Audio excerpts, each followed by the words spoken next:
How's it going, everybody? I'm Kyle from Fantasy Forge Studios, and we are back with Eriador Adventures in Middle Earth. Oh my gosh, my stream is... You guys can hear that. Oh no. There we go.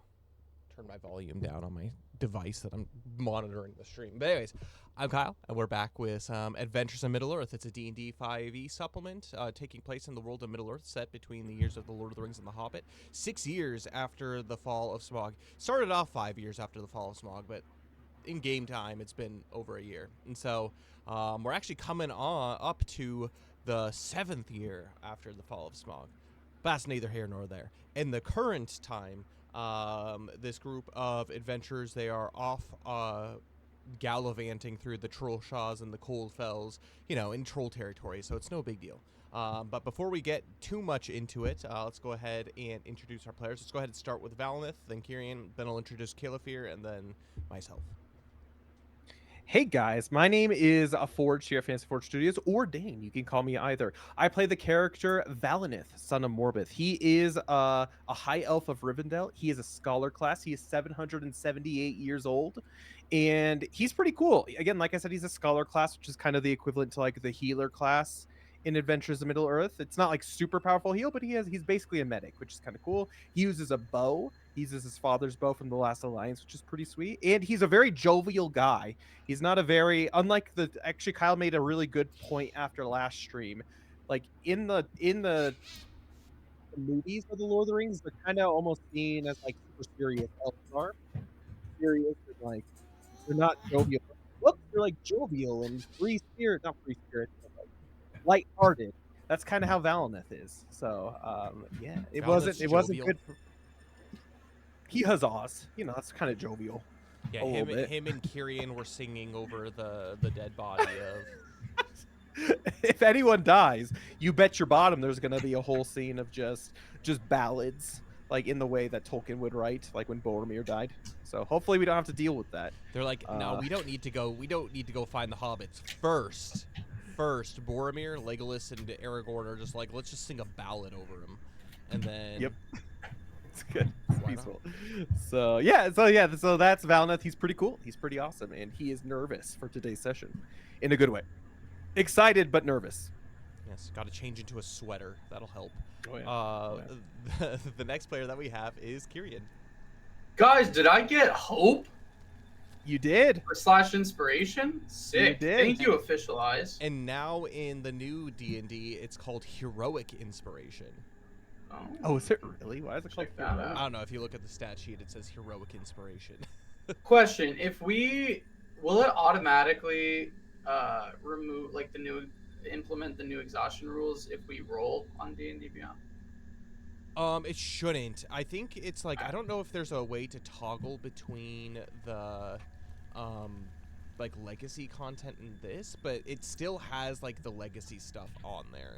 And Gotcha. So I don't think so. Cool. Anyway, I play Kyrian, son of Durafin of the Dunedain, and he is pretty cool. And I'm repping somehow the 90s hair. I don't know how that happened today, I love it. It's called Windblown. Yeah.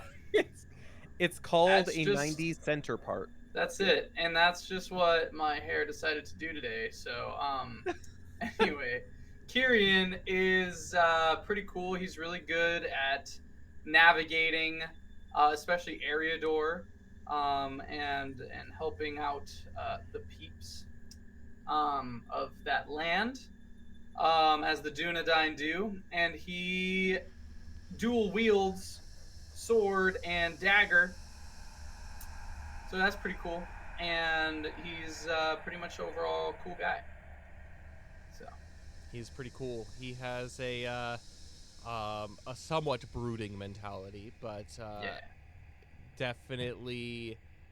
We found out the past couple of episodes that he also has a soft side for him, like for people Yeah. specifically.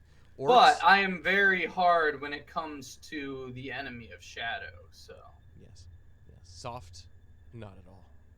yeah, because I had taken a solemn oath to thwart and uproot all happenings of the shadow in Eriador. Exactly. That's There you pretty go. good, though. That's pretty Yeah. nice. It is pretty nice. So orcs beware. Works Tyrion's coming for you. By the way, guys, quick announcement. We actually have updated a couple things. So as you can see, if you look at our AME command, it's a little bit different. Since we don't have it Wilderland Adventure going on anymore, that's updated. And as you're going to see here in a second, Kayla Fears is also updated as opposed to just his stats. I'm gonna have to Heyo. read it too, so that'll be good. But anyways, and then let's go ahead and introduce Caleb here. So Caleb here is the DMPC that travels along with the party, but he is a captain of Dol Amroth, specifically the captain of the Silver Swan Court. He is on a journey in Eriador, chasing down the Cathu Phasgan, which is a black ship of the Black Numenorians. A storm waylaid him and his crew on Eriador, and now he is currently on a quest with Kyrian and Valineth to go save the two remaining surviving members of his crew, which is Arfanath, who is a diplomat, more like an ambassador from Dol Amroth, and then Frothian, who is his armor bearer. They're currently in a dungeon right now, trying to save him. They've already gotten Frothian or Arfanath, but they're searching for Frothian now. But anyways, he is a captain class, and so what that is in the AME equivalent. He's kind of like a pseudo fighter, like he's like a tanky fighter, and so he has the ability to use charisma to buff everybody around him, buff his own weapon attacks, and then also draw the attention of other people and intercept attacks for people. So he's basically like he's like the centerpiece of the party, where like he draws attacks and then he puts disadvantage on people for not attacking him, and also he gives everybody a has the ability to give everybody a boost to their attacks around him. He can only use that every now and then, but he's basically an attention hog on the battlefield. He's an attention hog that's like, hey, I got their attention, now you guys are inspired, go get them. And so, yeah. Now he's even got a horn. How does that work? Because he gets the attention, but then he blows the horn and then they get frightened of him. How's that work? That's an escape tactics thing for sure. And so it's just like when he blows the horn, then everybody starts to flee. As long, like, for example, in these caves, if, like, let's just say Califir was at the back and he blew the horn and there was like the evil men that you guys had found like trying to attack you guys from behind, they still wouldn't be able to approach, because the way that the frightened rules are, I don't know what the new rules are, but in 5e, the way that the rules are is they can't willingly come closer as long as they're frightened. And so, like, if you stay behind in this area, they wouldn't be able to actually come and attack you, so you would be able to run away to a degree. So it's his kind of escape mechanism, but it's his rallying horn. That's what I've decided. But anyways, he's cool. He's fights for the glory of Gondor. Let's go ahead. I actually am curious about this. I posted it. Yeah. I did it. You can read it. Let me read it. I'll read it. So, sworn to defend Gondor against the growing shadow, as a captain of Dol Amroth, he excels in martial combat, defensive tactics, and battlefield strategy, offering strong leadership and support to his allies. Tasked with bringing the Black Numenorians and Eriador to justice, he joins the company fighting for the free peoples and for the glory of Gondor. That's what he does. It's basically what you gave me, but I had to take some stuff out because it was too long. Sorry. That's perfect. But anyways, that's Caleb here, and I am Kyle. I am the lore master. I am the lore master, playing both with and against these players. Sometimes playing with them more with DMPC, but also against these players in their quest to make an impact on the world of Middle-earth, particularly in Eriador before the rise of Sauron and the War of the Ring. So, yeah, without further ado, let's go ahead and jump into a little bit of some backstory. So, as I mentioned a little bit in Califir's backstory, Kyrian, Valineth, and Califir are on a quest to go not only save Califir's companions, but hunt down and discover the plans of Captain Mormog, a creature from a large, scary creature from the land of Mordor. That knows the Mordor Black speech, a speech that hasn't been spoken within the lands of Eriador for a couple hundred years. And so Elrond has essentially tasked them with the task of sending them to go investigate so that everybody, the people of important, which I guess includes the company, can decide what to do as far as next steps, next matters, figuring out what their plan is to get one step ahead of the growing threat within Eriador. And that has brought them to this place called the Broken Keep. This Broken Keep, last session, if you guys haven't watched it, go watch it. I think it's on YouTube. I don't want to ruin too much, but essentially they snuck in underground. They made their way up to the main keep to where they did some sneaking around. They found where in the highest tower of the keep, they found where Arfanath, the diplomat of Dol Amroth, was being held captive, and Kyrian did some fancy finagling and was able to not only save him but trap 2 of the guards that were up there, and they have made their way downstairs, and so now they are making their way back into the tunnels underneath the Broken Keep in order to escape / find Frothian if he is down here. And that is where I'm going to go ahead and turn it over to you guys as players. Quick question: has Arthanath already changed into the leather jerkin that I gave him at this point? So you gave it to him, and it's kind of been a little bit frantic. So he's started the process of doing so. So the 3 of you, if you remember, you ducked down into the caves below to get out of sight. And you're just kind of right at the bottom of the steps. It's not really steps, kind of steps. It's like a small little decline that goes down underground. And yeah, essentially Arfanath and Caliphyr, they exchange words. Califyr's happy that Arfanath is alive. Arfanath is happy Califyr's alive. And you've given him the jerkin, and he started having that. He also has a buckler and or a wooden shield and a spear as well that you guys took from the upper keep. Valnith turns to Kyrian and says, "So it's great that you found Arthanath up there. Did you find anything else of use on the floors above?" Well, there was an armory, which would be of use, but I have 1 unconscious and 1 in jail. That's probably going to alert others of our presence momentarily, so it's probably not much Did you use gag to him at us. least? Yes, of course. And where is that? Is that on the floor right above Second us? floor. Okay, Second floor up. What was And on then the I'll floor above? pull out the what did I also got a map. No. I looked at the map. Did I take the map? I don't remember. I don't remember if you did. Hold on. I'll see. I probably wrote it down somewhere. I would know this in real time. You made notes. Since- I on the don't- map, for I sure. don't Yeah, actually yeah. think you did, honestly.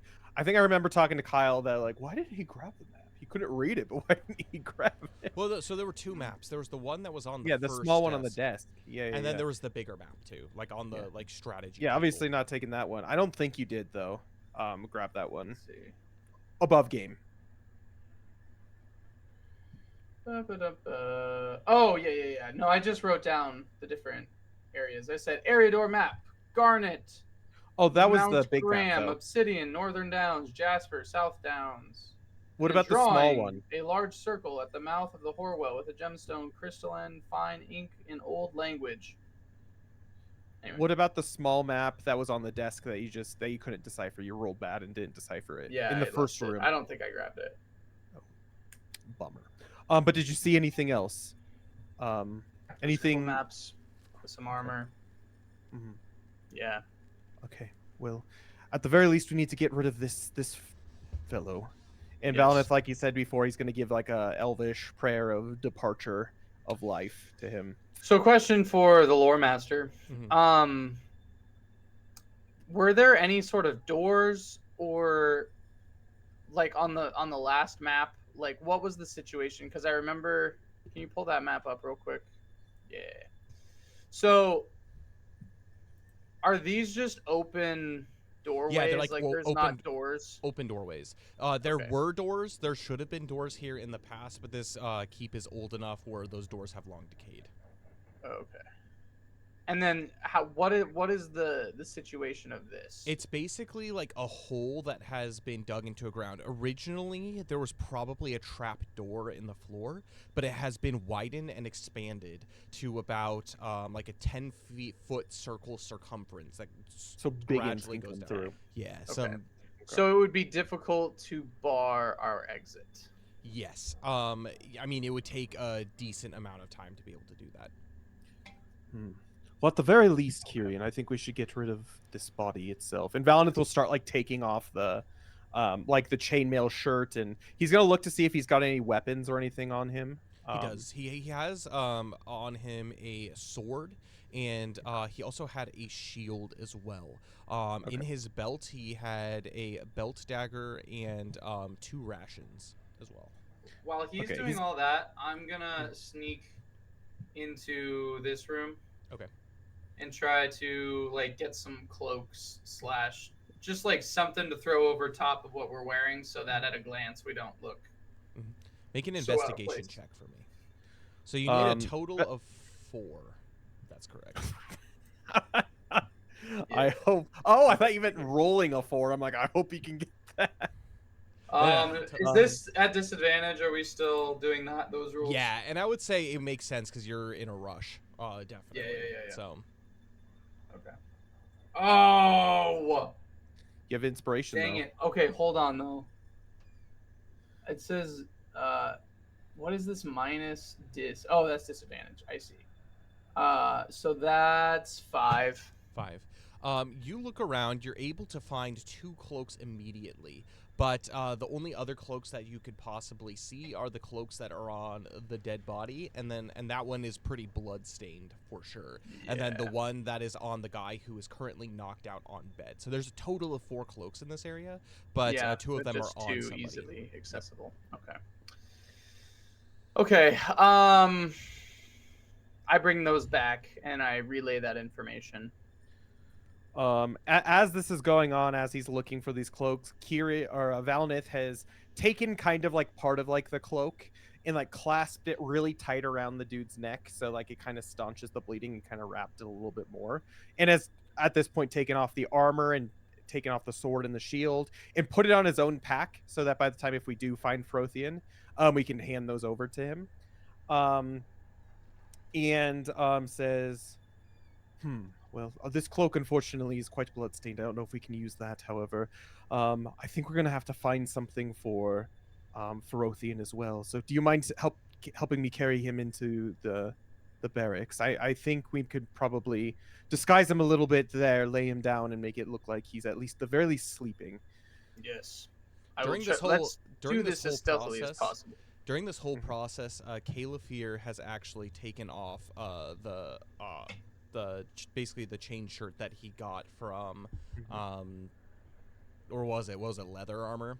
Yeah, it was leather armor. Yeah, leather armor. From back in the Dunedain sanctuary, and he's actually putting on his plate armor. He's taken the pieces of plate out of his pack, and he's using this time to re-armor up. He basically calls back. He's like, I've done this a time or 2. It should be quicker if we do find Frothian and get this back. But if there is a fight to be had, I feel much more comfortable in my plate. Makes sense. Totally understand that. Hey, Arthanath, give him a hand if you may. Yes, of course. Lord, you're gonna have to teach me a thing or 2 about this, as he's trying to help. And Calefir's like pointing to certain straps to like help, whatnot. But anyways. So we take him in. Valinith, as we're in there, is going to take one more look around and see if there's anything like armor-wise or disguise of use that like potentially Kyrian missed. Make an investigation check for me. This is going to be at disadvantage. Yeah. And as you notice, as you make your way back up into the main area of this ground floor, there is no longer any sunlight that is being cast. It is early dusk. And so it's not quite dark outside yet, but it is. What was that? 20? Dirty 20. Oh, snap. Bruh. Yeah, I rolled a 23 and a 20, so. Oh my gosh. Coming in With hot. that, you scavenge around and you look to see what is of use. I'm actually going to roll a loot table because of that. Nice. It wasn't a natural 20 or anything, but Yeah, it was it's a fine. 30 20. But yeah, as this is going on and as he's looking around, Kyrian and Valnith are putting him in like in one of the empty beds and kind of like he's in right now since Tucking he has him his in. shirt off. Yeah, tucking him in, make it look like he is conked out. And trying just to make it look like he's very exhausted and tired and kind of like in a corner, like a corner bed, like off to the side You where easily do it, and you actually make it to where you're able to turn his head and position him in a way where it's not obvious that he is dead. And as you look around and investigate, you begin to search through a couple of the chests in order to find new cloaks. Not only do you find 2 more cloaks that have been tucked away, these cloaks actually look regal, and on the back of them they have a sigil. Kyrian and Valnith, I'm gonna have each of you. I'm gonna have Valnith without disadvantage, because you're getting helped from Kyrian. I'm gonna have you make a traditions check for me. 20. 30 20. This is the emblem of Cairn Doom, which is the stronghold, the ancient stronghold of the Witch King of Angmar. Oh snap! And Valnith realized that wow, that's the emblem of Cairn. Have you heard of it? Of course. But these are much more than just like your typical cloaks that you would have. These are very finely made, almost as if they're stitched for some kind of commanding troop. Wow. This is not But good. I think we should take these at the very least. At the very least, if we can get out of here, it's a good item to take back to the Dunedain and Elrond. Of course. Kind I of agree. tell them. As you pull out yeah. the final cloak, something that is heavy and tinks to the bottom of the chest. It looks to be some kind of phial, like a bottle. Ooh. Oh Valnith my. picks it up and Hey, be quickly, quickly investigates it for anything. As we're walking out of the room, I'm assuming with things in hand to bring back. So. The bottle itself is of very finely blown glass, and it actually looks to be of elven make. But it's a clear liquid that's inside. There's no way of knowing exactly what it is. Okay, Valnith's gonna hold on to it and put it into his pouch, and just thinking to himself, this shouldn't be in a godforsaken place like this, seeing that's of elven make, and takes it out. And as we get back into the main room, we explain to both Calafir and Arthanath that we had done that. And actually, Valnith hands him one of the regal cloaks because it looks a little bit bigger and billowier. Hopefully, it covers him a little bit more. And Kyrian, he's going to give Kyrian the other one. Valnith is just going to put on one of the other cloaks that he found. Calafir takes it, and everybody who puts on a cloak of Cairn Doom, I'm going to have you make wisdom saving throws. Oh, gosh. Ooh. Is this against misery? It is against shadow. Yep. Okay. Because I think I have advantage against those. I do. And it's normal anyway, so it would be advantage. Calafir got a 17. Woo-hoo. Get it. Oh boy. Oh, good thing. 21. Calafir, as he adorns this, he is really unknowing of what the sigil is. In his studies, he knows of the old histories of the fall of the Kingdom of Arnor, but it's so far removed, and it's currently not an actual like army that stands today. This is something that he doesn't mind so much about. However, Kyrian, as you take it and you place it upon your shoulders, you have to almost steel yourself as you adorn this raiment of absolute evil and wickedness. You gain 1 point of shadow. Ooh, with the 21? Holy crap! What? Kyrian does too. It's automatic shadow. So it basically you gain shadow automatically. It's just a matter of how much that you actually gain from it. Gotcha. Sorry, buddy. That's I alright. had no idea. I didn't either. It's okay. It's At the okay. very How least, you many can get rid until of it, we're Val, like you can. done? Your charisma total, not charisma. Your wisdom total. Okay. You can remove 2 points of shadow as well. Valnith can. Valinith can. Well, no, Valinith can, but every time you endure, you keep a minimum of 1 point of permanent shadow. So, if you like did like a roll where it's like you only lost 1 point to shadow, you only lose You won't one. lose You don't anything. lose any points of shadow. So, Gotcha. yeah, you got to do it kind of sparingly, like when you decide to get rid of. But Caleb here is now at 2, and he's unknowing why specifically he's at 2. But with that, he adorns this as you march forth down into the underground. Mhm. Wait, is every cloak we got one of these? No, Because didn't no. I get just 2 2 of them. normal cloaks? Yeah. So I adorned one. Arthanath adorned one, and then we have another one for the, what's his bucket down Frothian. below, Frothian, that Valnith has kept with him. Wait, but why did we all roll if not all of us are wearing those? No, just the 2 of Because us. yeah, just the 2 of you guys. I didn't roll for it. Oh. Yeah. All right. I got you. Sorry, I'm with you now. I'm You like, make what your- the? You make your Alright. way back down into these caves, and as your eyes kind of adjust with it being dark, you look around and kind of get your bearings. This is a very large chamber. It probably expands 20 to 30 feet in both directions, and there are actually 2 different passages that you can see immediately as you make your way kind of into this grand room. I'm gonna have everybody make wisdom skill checks for me at disadvantage. Man, this freaking disadvantage is awful. It's just the worst. Why did you make us do this, Kyle? Yeah, it's your fault. Yeah. What was it? Just wisdom at disadvantage? Yep. 6 for Valnith.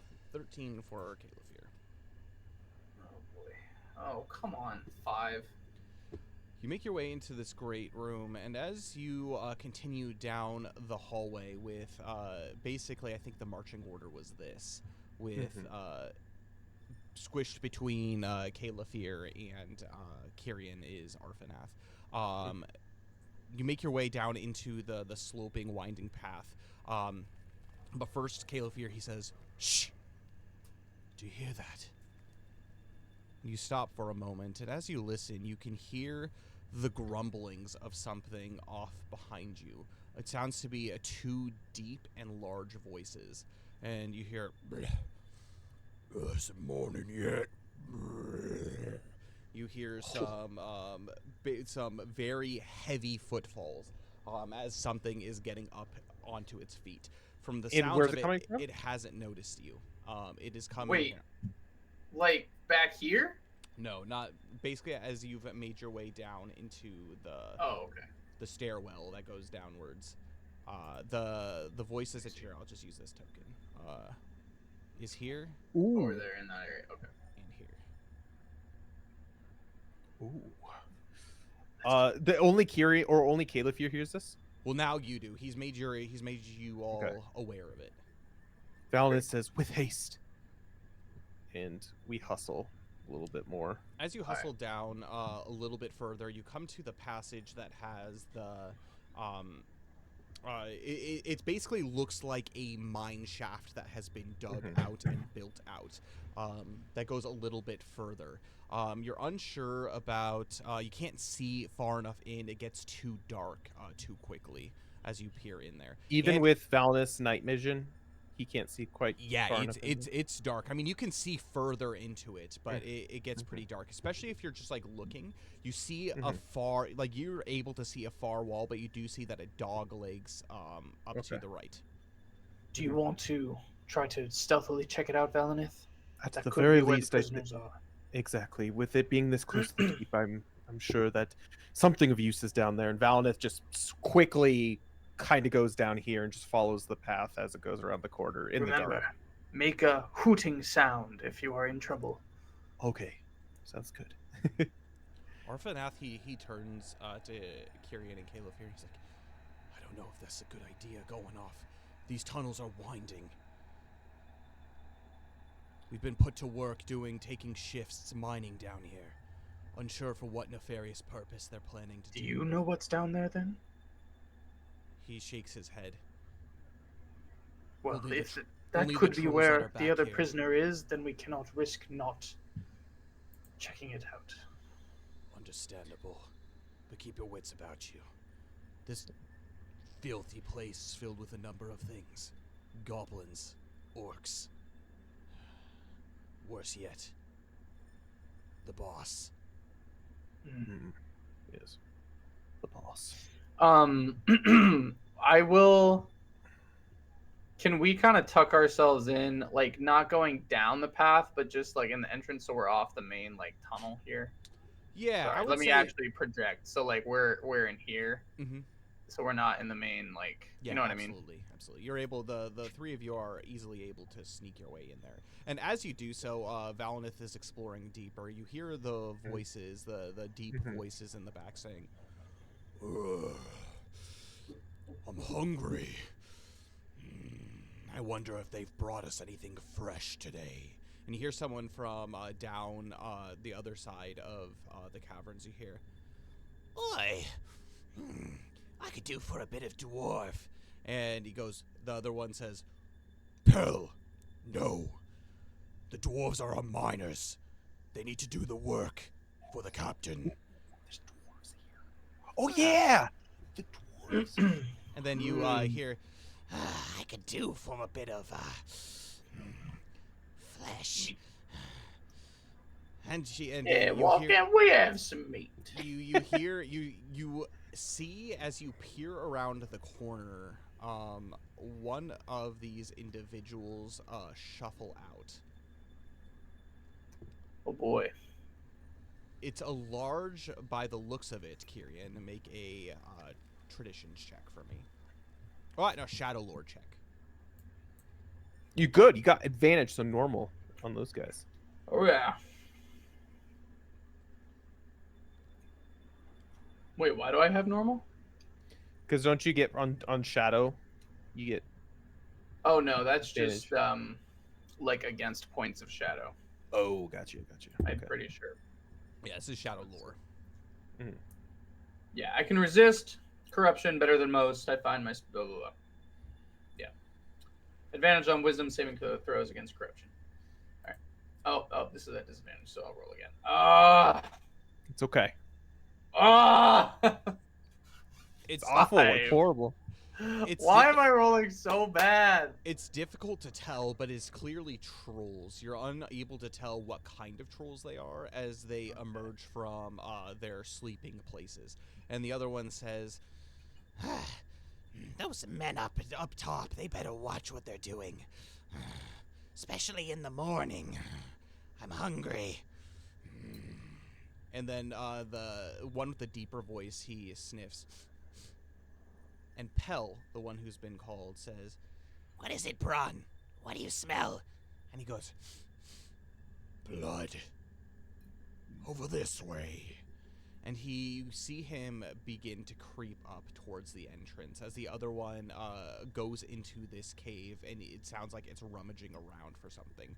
In the meantime, Valinith, you continue down this tunnel. And as you do so, you find that it stretches for about 20 feet before it does dogleg. And then when it does dogleg, you see that it just goes for as far as the eye can see. And so you continue to go forward. Question, do any of you have any light sources at the moment, or are you just still relying on your vision? Valinith right now is relying on his night vision. He doesn't want to alert anything. I thought we lit torches as we came in. Didn't we say that last session? I think there were candles. Yeah, candles were what we were using. Oh, before, that's right. Candles. Yeah. Yeah. I'm assuming we would light them again to make our way back, but I don't know. Yeah, Valinith doesn't have anything though. He's just using his eyes. Yeah. Um, hearing these voices, I'm gonna tell Caliphyr to snuff out his light Okay. And if we're hearing this happen. Caliphyr does, and he leans back against the side, his hand on his sword, leans back as he... And I have my dagger out, so that and should it is be glowing. Your Yeah. dagger's absolutely glowing at this point. Yeah. Valinith, you continue down this hallway. I'm going to have you make a stealth check for me. I'll be stealthy. Okay, 10. I'll take a 10. As you creep down the hallway, you begin to hear a sound off in the distance, almost kind of like a ping, ping, ping, as if it's like a metal striking stone. Okay. Can Valinith deduce that this is some sort of mining operation going on? Yeah, but from the sounds of it, you can only hear one of these pings, like as if there's one creature down in this direction. Okay. Valinith is going to try to get as close as he can to see if he can see who or what it is. The tunnel itself is still quite large, and so it's big enough for a creature like a troll to be able to go through here, ducking down probably. Yeah. But as you continue down this hallway, you find that it's pretty easy to navigate. It's just one long hall until you eventually get to the end. And it's a little bit of a larger room. You can see that there are a number of supplies that have been propped up from all kinds of like iron, what are they called, like brimmed helms for mining, and a few pickaxes, some shovels, and they look of crude make. And at the far end, you can see what looks to be a small hunched creature with a pickaxe, basically mining into the stone on the other end. And around its ankle, there is manacles, and there is a chain, and it is chained with a large kind of like ball. Valinith gets closer and sees if he can see if it's an orc or like a human or something. He's gonna try to just sneak a little bit closer. He's gonna be quick about it though. He's not gonna like mind any business about it. Make an investigation check for me.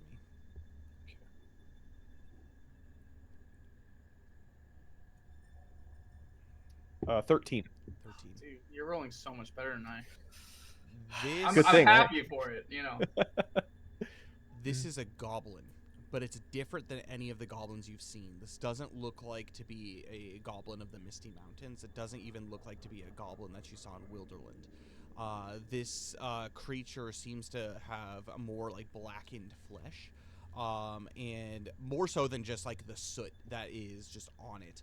But its back seems to be almost more like hunched over, as it were, kind of like humpback almost. And its face, you can just make out the details of its face, and it has large glowing yellow eyes as it continues to mine. It's not even saying a word, as it's just... Okay. Valinith sees that it's a goblin, and he quickly just turns around and leaves. You eventually find your way back to the rest of the group, and there's still, you see that the lights and everything have been snuffed out, and as you approach, Caliphyr, he puts his finger up to, he says, "Whatever they are, they're awake." Can we make haste out of here? I'm sorry for taking so long. But if they're behind us, we need to move forward. I'm going to have the three of you make stealth checks. Oh gosh, I think this is normal for me though, because I have the thing, the known lands. Yes, yeah. 16 for Valinith. Whew. Rolling so well today. Oh Hopefully my it continues. word. 12. It's okay. Rolling like crap. It's okay. 12's not terrible. It's not terrible, but it could be better. Caliphyr got a 1, Yeah, that's right. a non-natural 1. Here, I'm gonna do something. I'm gonna do something right here. There we go. Roll at D16. All right, this is the D16 I'm using. That is a natural 1. Hey, Nice. hey, anyone out there want to give some inspiration to our guy? I think this is the Going first once. time. Going Nah, people are twice. good. Oh, Heck That was yeah. me. Get it. Get it. okay. Oh well, we're running. Well, we're disguised too, so maybe it's not the worst thing. Okay. 17. Yeah. Wait, that was me who gave the inspiration. Yeah. Yeah. That was me. I can't do that. That's illegal for me. I got infinite channel points. You can. Oh. I would say like once per month you can use it. Hey, there we go. We have 2 sessions every month, What a once guy. per month, and you can't use it for yourself.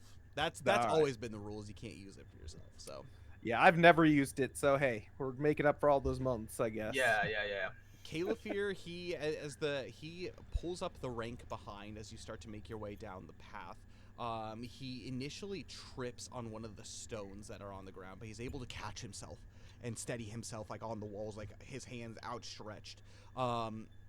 He leans to one wall and he says, "That was close."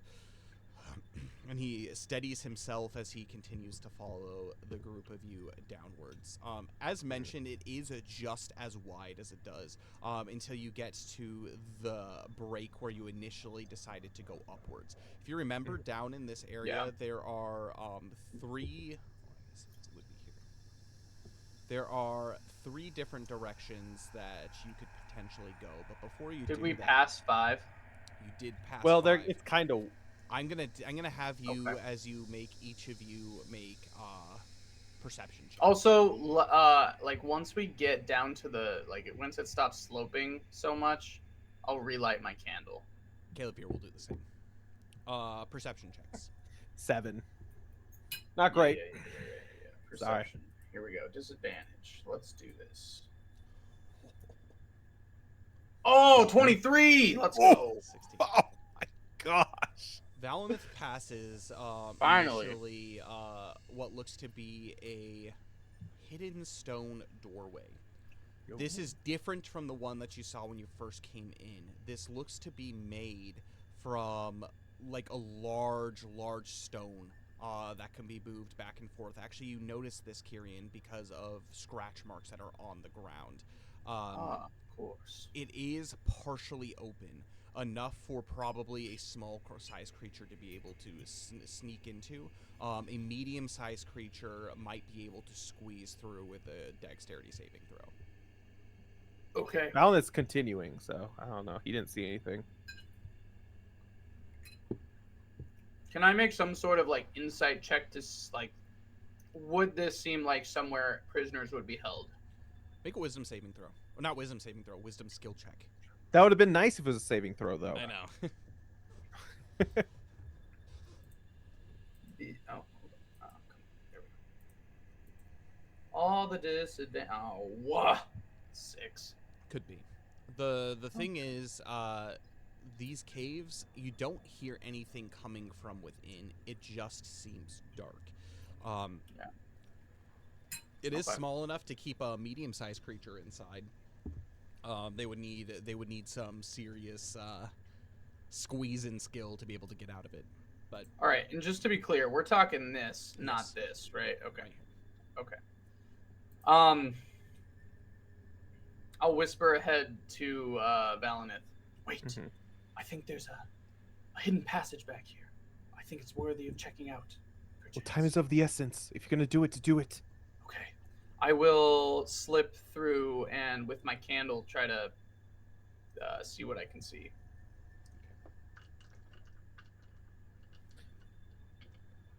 It's probably better if Dexterity you're doing saving this. throw. Yeah, dexterity saving throw. Okay. 17. You easily are able to maneuver and squeeze through. And as you enter into this area, you actually see that on the other side, it is not just caves, but it is what looks to be a carved out room. And inside, there are 3 different pathways. One that leads directly forward. You can kind of see the back of it. And in the back, it looks to be all kinds of barrels, basically scavenged resources and whatnot that are back here.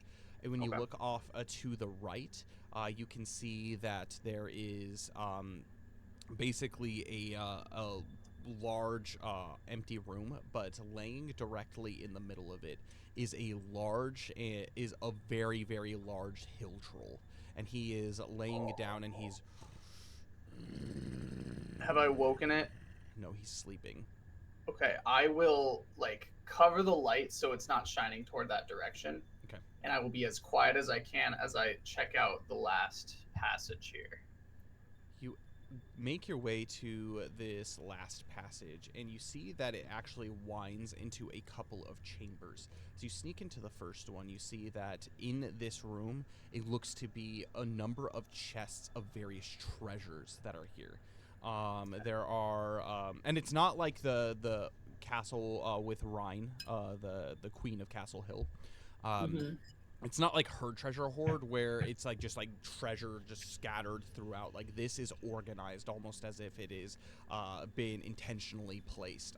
Each chest, one of them is open, and you see that it is overflowing with coins. But some of the other ones, there's a few of them that are closed, and there are a couple of weapons that are also hung on the walls, and they look enormous, like troll-sized weapons. That are hung on the walls. You make your way over to the far end. You make your way over to the far end, and you can see that there is a iron door that blocks what is back behind here. And there is what looks to be a keyhole in it, but there is like a lever handle that it is locked. I will try to see if any of the keys on the key ring I snagged fit and open this door. So this key ring had 4 keys. You know for sure the one cell key, it's far too small to be able to fit in here. There are 2 keys that look of relative decent size, and one of them does fit in, and it does work. Okay. I will, as quietly as I can, open this door. Okay. And see what is in here. Make a sleight of hand check for me. Shy of surprise. Okay. At disadvantage still. Oh my gosh. You got inspiration though, if you need it. That's true. Oh my gosh. I got a 6. Do I use the inspiration? Yes. Yes. Okay. I'll use the inspiration. It was Oh a my gift. gosh. It's true. So do I just re-roll it? Yeah, just re-roll it. Okay. Sleight of hand. And this is just normal or at advantage? Just normal. So basically just a normal, you take the higher of those 2 rolls. Okay. Okay. Oh my gosh. That's 7. Still. Well, it's one better. It's one better.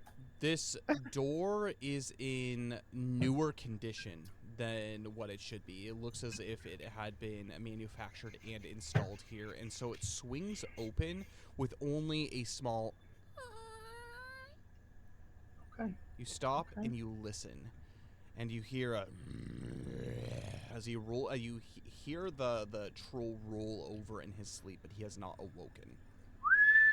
Okay. Oh my gosh. All right. What's in this room? As you open, your candlelight is basically gleaming over all of the stuff that is in here. And it seems relatively similar to the previous room where there are chests and whatnot, but there is something that is propped up on the far end. There's basically like, it's kind of like a stone altar kind of like look. Okay. And there is a closed book on the far end of it. Is that all that's in this room? And like some chests and stuff too, but they're all closed, Okay. so you wouldn't be able to see what's in it. Sure. Mhm. Yeah. Okay. I will. I'll go look at the book. Can I deduce what this book is? Like this room has to be important if it's locked. Like. Mm-hmm. As you look at this book and you look upon the cover, it looks old it looks really, really old. That you're actually surprised that it's still intact. With how tattered it is, almost as if you picked it up, it would like almost just like crumble to dust. It's that old. Okay. Wow. There is a faded text on the front. What languages do you know? I know. I have to go to my notes because I don't think Westeron. it's on the thing. Oh gosh, where? Shoot, hold on. You know Sindarin. I think I do. Yeah. Yeah, you're Dunedain. Of course you would. Gosh, where? Sorry, it's like not in my language thing on that box, so I'm trying to find where I. Quenya. Sindarin. Westeron. That's what Valinith knows. Where do you have yours written down, bro? So if you're looking on like the actual website, it's in the bottom left-hand corner. I know, but tools. my languages say none. I guess when we made your character sheet, we didn't add your languages in. You would at least know Westeron and Sindarin, I'm sure. Yeah. Dunedain. I mean, I was, engaged to an elf at one point. Mm-hmm. Yeah. So, sorry, I'm gonna say you know those two languages just straight up. This looks similar to Sindarin, but it's different. Okay. So it is Elvish. Cool. I'll take the book. Okay. I guess. I'm gonna have you make a dexterity saving throw, dexterity saving throw. As this thing is very, very fragile. dainty and fragile as you pick it up. Come on, I will try to. Once I can, I'll try to wrap it in an extra cloth or some sort of something. Dexterity saving throw. Mm-hmm. Mm-hmm. I believe in you. 24. 24. Yeah, you do that, and you take that idea. You see that there are a few linen wraps that are around, and you begin to wrap the book up. And as you do so, you pick it up, and you don't feel anything. Almost like you don't feel like this item is cursed. It's just very old, and you can tell that it is fragile. But you continue to wrap it up and bind it to a degree, and you put it in your pack. Great. Anything else? Do any of the chests look like they would hold any sort of important weapon or? Everything looks like. There's 4 chests in this room, and so there's this essentially altar that book was on, and then there's 2 chests on each side. Okay. Really quickly, I'm just gonna check the chest for traps. Mm-hmm. Make a sleight of hand check. Okay. I'm gonna just 1 sleight of hand check for everything. At disadvantage. Oh, son of a gun! 4. They don't seem trapped. I freaking hate It's okay. being exhausted, bro. It's locked behind a door. I know. All right, I'll try any key that looks like it might be the right size. 2 of them are open already. 2 of them are locked. And so you were checking for traps. They don't seem trapped. But there are 2. The 2 that are closest to the altar are locked. The 2 that are further from the altar are not. Okay. Yeah, I'll open. What kind of stuff are in the unlocked ones? So in the unlocked ones, the one on the left, so the furthest left one, you see what looks to be a few items.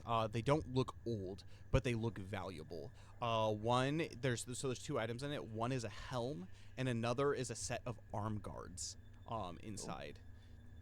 The helm itself has a long blonde ponytail that comes off the top of it, and the arm guards themselves have a golden etching of what looks to be a horse. And they're leather arm guards. Okay. Can I tell if these are cursed? Make Shadow Lord check. Okay. Just get your Peter tingles. Hey, 12. They don't seem cursed. Okay. They look to be quite valuable, and if you would guess, whoever they belonged to is probably some kind of royalty. Okay. I will. Can I fit both in my pack? I would say so. Great. I will put both in my pack, and then I will check the other trunk.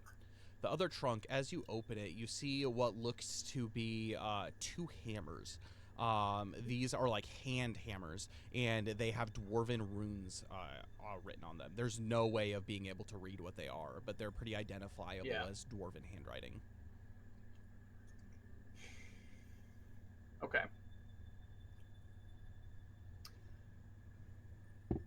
I will check the others, and I will think about whether that's going to be useful to our party or not. Can I see if any of the keys fit the other trunks? Yes. The second small key opens one of them, and the other remaining key opens this one. Great. I will look in these trunks. The first trunk opens to reveal what looks to be a entire set of regalia. This regalia is... I'm going to have you make a traditions check for me as you're trying to initially figure out what these... I know a lot of checks, but... All the checks! Trying to figure out what you're looking at here. 12. 12. The regalia itself looks to be of Arnor, the lost kingdom of Arnor, of your people. There is a long, billowing green cloak, and also there is a set of what looks to be armor. It's like a banded armor, and on the crest you see that there is the symbol of Elendil is emblazoned on it. Holy crap. Okay. Yeah, I will be... Save these from the filth. Yeah, Save I will them be from the filth. wrapping the pieces of armor and putting them in my pack, / strapping them to me in some way. Aren't you glad you picked up the keyring? Oh. Yeah. Yes. And you know what? You might as well grab the hammers while you're here. We might run into some dwarves. I suppose. Yeah. So anyway, was that like one was in one trunk, one was in the other trunk? No, both of them were in the same trunk. Holy crap. Okay. How much I don't want to be encumbered, but like I can't surely hold all this stuff. The armor is the heaviest piece of it. The other ones are just like regular items that you could probably carry. I don't know what your carrying capacity is, but I mean, I don't have much to begin with. I'm like carrying like 53 pounds currently. It's like total from including the hammers, it's less than 100 pounds from what you have. It's probably the armor itself is probably like 25 to 30. The helmet's like an additional 5. The arm guards are like 1 each. They're leather. The hammers each are like 3 pounds, so it's not like too bad. And the book is like 2 pounds. Nothing. Yeah. I think we're good. Okay. We have disadvantage. I mean, my carrying capacity is 120 because I'm not strong. So like, is all of this going to encumber me? No. Okay. All right. So what's in the last trunk? You open this one, and immediately you see what looks to be a blade in a sheath. This sheath looks to be quite old, but in pristine condition. The markings on it look elvish in make, and so does the handle. This looks to be an elven greatsword. I'm gonna have you make a traditions check for me. Wow, look at us go. What Look at you go! I did nothing. Yeah, that's gonna be a 5. This looks important, but you're unsure exactly what it is. You know that elven blades have names, and this one looks like it probably has a name. Amazing. I will grab all the things. Okay. And I will stealthily make my way back, carefully listening for this troll, and making my way back. I'm going to have you make one more stealth check as you creep back into the main room. You got this. I believe in you. Britt, get ready, just in case. 22. Never mind. You are being the mystery gang as you're just... Oh, I will also relock this door. Okay, cool. Behind me. Yep. Close it, relock it. You do so, and that's included in your stealth check as well. And as you sneak back out, you are carrying all kinds of regalia out into the main area. I will hand the greatsword to Calafir, because I figure he could probably best use this. Mm-hmm. I will hand the. Valineth's got That's room, it. That's so if it you for need- now. If For you now, need, if you need yeah. to divvy, it's fine. Valineth can Caliphyr, carry he stuff. takes the that sword. should help. Just Yeah. taking that off. Yeah.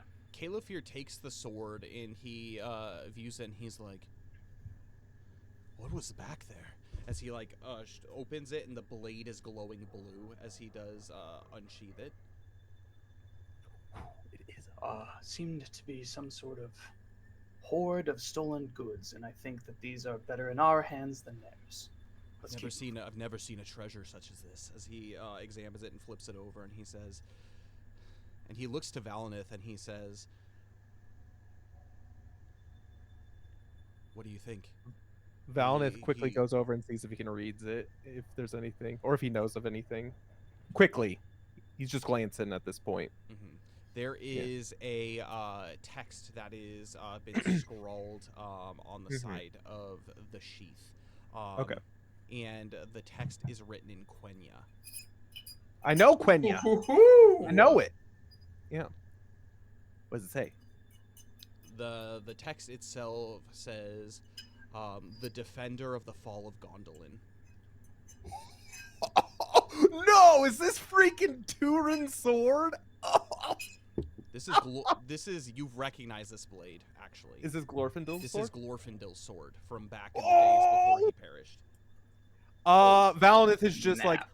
we need to take this back to Elrond. This is Glorfindel's sword. I've heard. I know you know the tales of it. Wait. And he turns to Kyrian and says, "Thank you from the bottom of my heart for saving such a beloved gift from this filth." But of course. If Kyrian, you could, or Valineth, whoever wants to carry it, I cannot. I'm carrying a lot. So. If you have anything else, Valineth opens his backpack and you can put whatever you want in there. Okay, I put the hammers in there. Okay. Caliphyr will keep it. He's not going to put it on his side. He says, "Well, this is not of my people. This is a treasure that belongs in the hands of the rightful owner." And he takes it and he puts it in his pack. "I will use it if I absolutely need to, but I will not sully its memory by basically someone unworthy wielding it." There were many other treasures besides. I think all of similar renown. But we need to find our man and get out of here. I'm gonna have the three of you make perception checks for me. Oh, why? 14. It would have been a natural 20. Sorry, hold on. 12. I'm trying to write down all the things I just got. Perception? Yeah, perception, yep. Oh gosh. Oh! A nat Good. 20 and a 10, so 17. Oh, it's good. You have a +7? Yeah. Oh, That's my pretty good. God. That's pretty good. Rangers. I mean, Dunedain, whatever we are. I Wander. thought Caliphyr was good with a +3. Yeah, Valineth's got a +5 to perception. I'm your man. Don't Snap. worry. You begin to hear footsteps coming down from back behind you. It sounds to be the trolls Braun and Pell making their way downwards. They're slow. They don't seem to be rushing as if they're alerted to any presence. We have two on their way. We got to keep moving quick. I guess we're going down the other tunnel we never explored. I can't think of anywhere else that Yes. Valineth leading the way. Anywhere else that There's two places. it would be. So there's down this direction from where you had originally come. There is a straight path that goes off to the right, and then there are like a sloping path that goes downwards. So the sloping path had all the footsteps, like boots and things like that, right? Both of them have. Both But of them. more footsteps are going down the sloping path. We'll go. Valineth's gonna just pick the one that looks least traveled down. So the straight path. As you make your way into this area, you can see that there are a number of footsteps. This looks to be some kind of mining quarters. There are all kinds of helmets similar to the room that you had just explored, pickaxes, shovels, and whatnot, and they all seem to be of rather crude make. There are a couple of them that do look either man-made or dwarven-made, but they are not currently in use at the moment, and there's nobody in this path so far. But it's like a Valinith, room.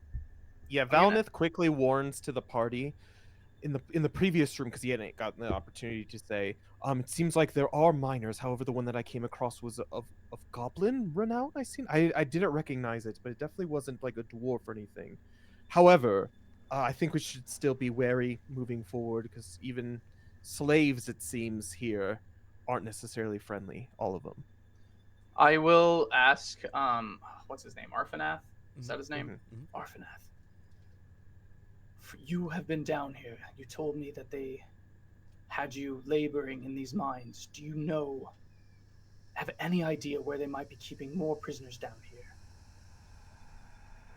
These are the mines where we've been forced to work. Unfortunately, and he kind of points to his back. The other day, while I was working, I strained my back and I was unable to work, and that's why they put me up into the tower. I was tortured, I was beaten, and ridiculed for my unable to do so. Frothian, and there were 3 dwarves that were also down here as well. They have been put to work in the mines, taking shifts. There are a number of goblins that are down here too. They seem to be slaves. But the one you need to look out for down here is an orc by the name of Razgul. He's the taskmaster. He's kept in charge of making sure everybody that is working down here, human, dwarf, or goblin, is pulling their fair weight. Noted. Valinith turns to him and says, do the orcs and the goblins down here work together with the humans that are in the keep? Is there any of the men who come down here at all ever? They have a strange relationship with the men north. The captain, when he brought us here, the first one that we were brought to was a large hill troll by the name of Gosrim. He's the keeper, the master of this place. And with him, there's an alliance of men. There's a man, and he points up. He's the captain of the upper towers.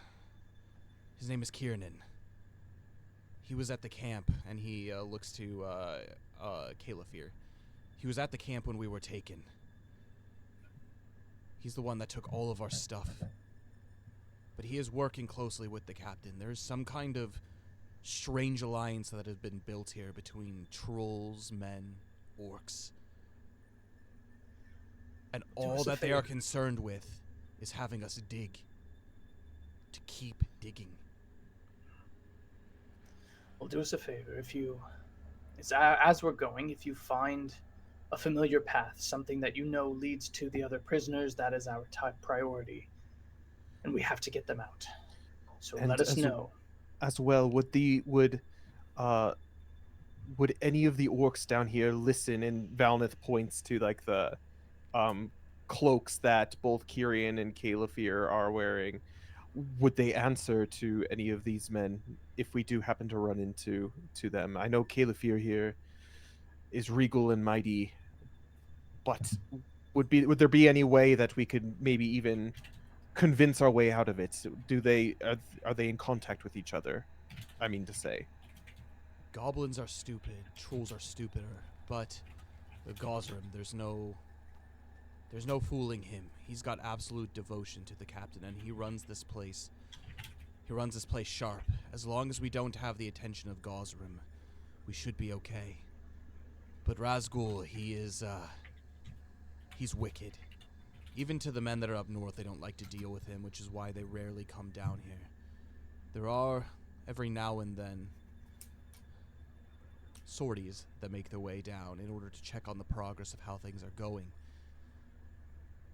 So no, they're It's not uncommon to see any of the men from the top come down here, but they don't like to do it.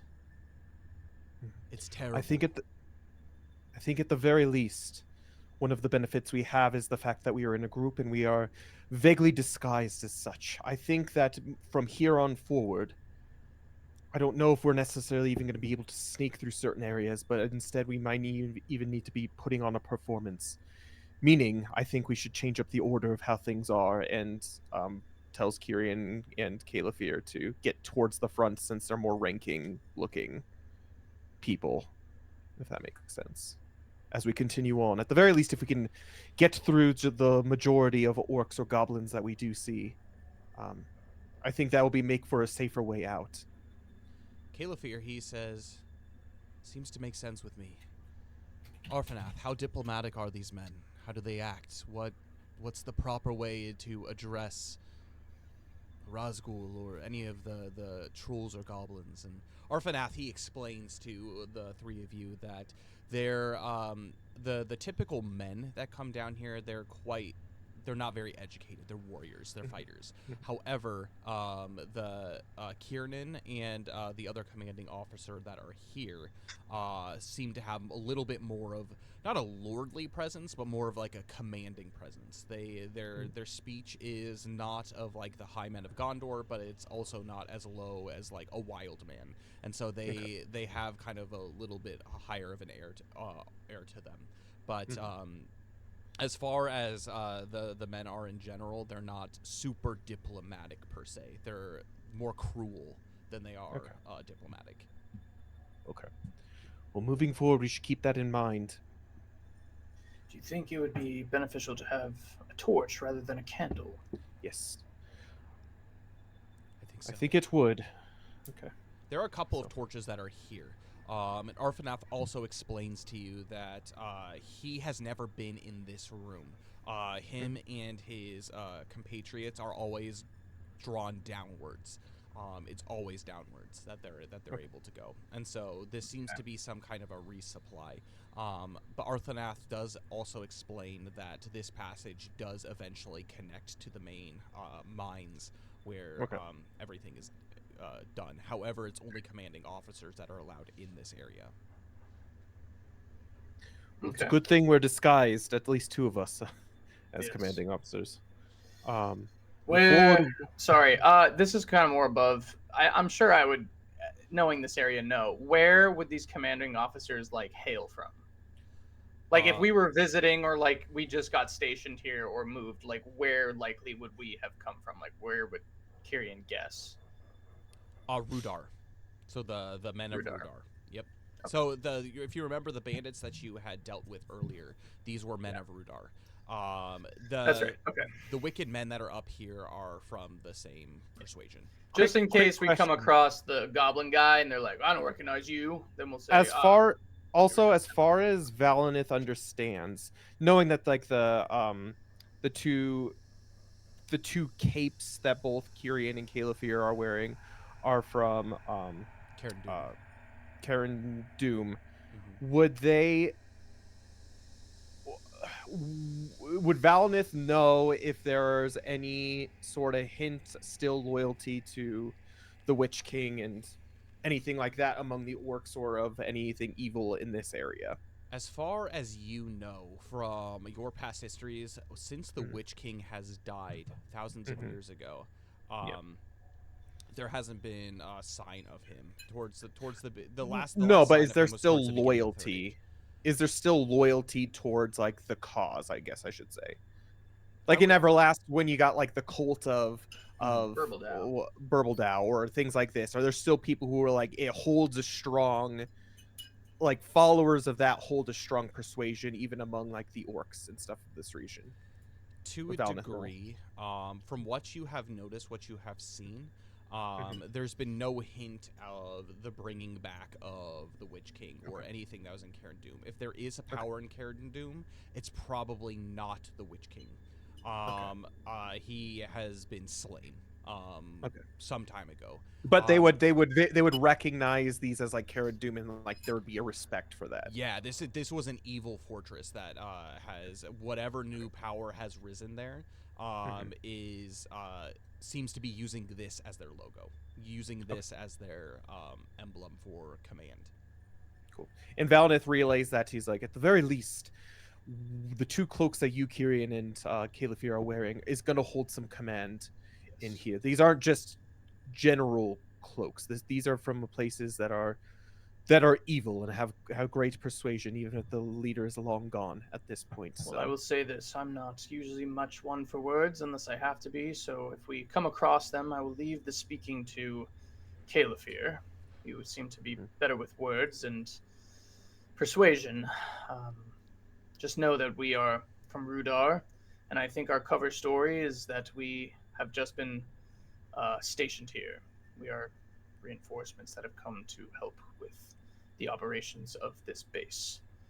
Caliphyr, he nods and he says, I do agree with that.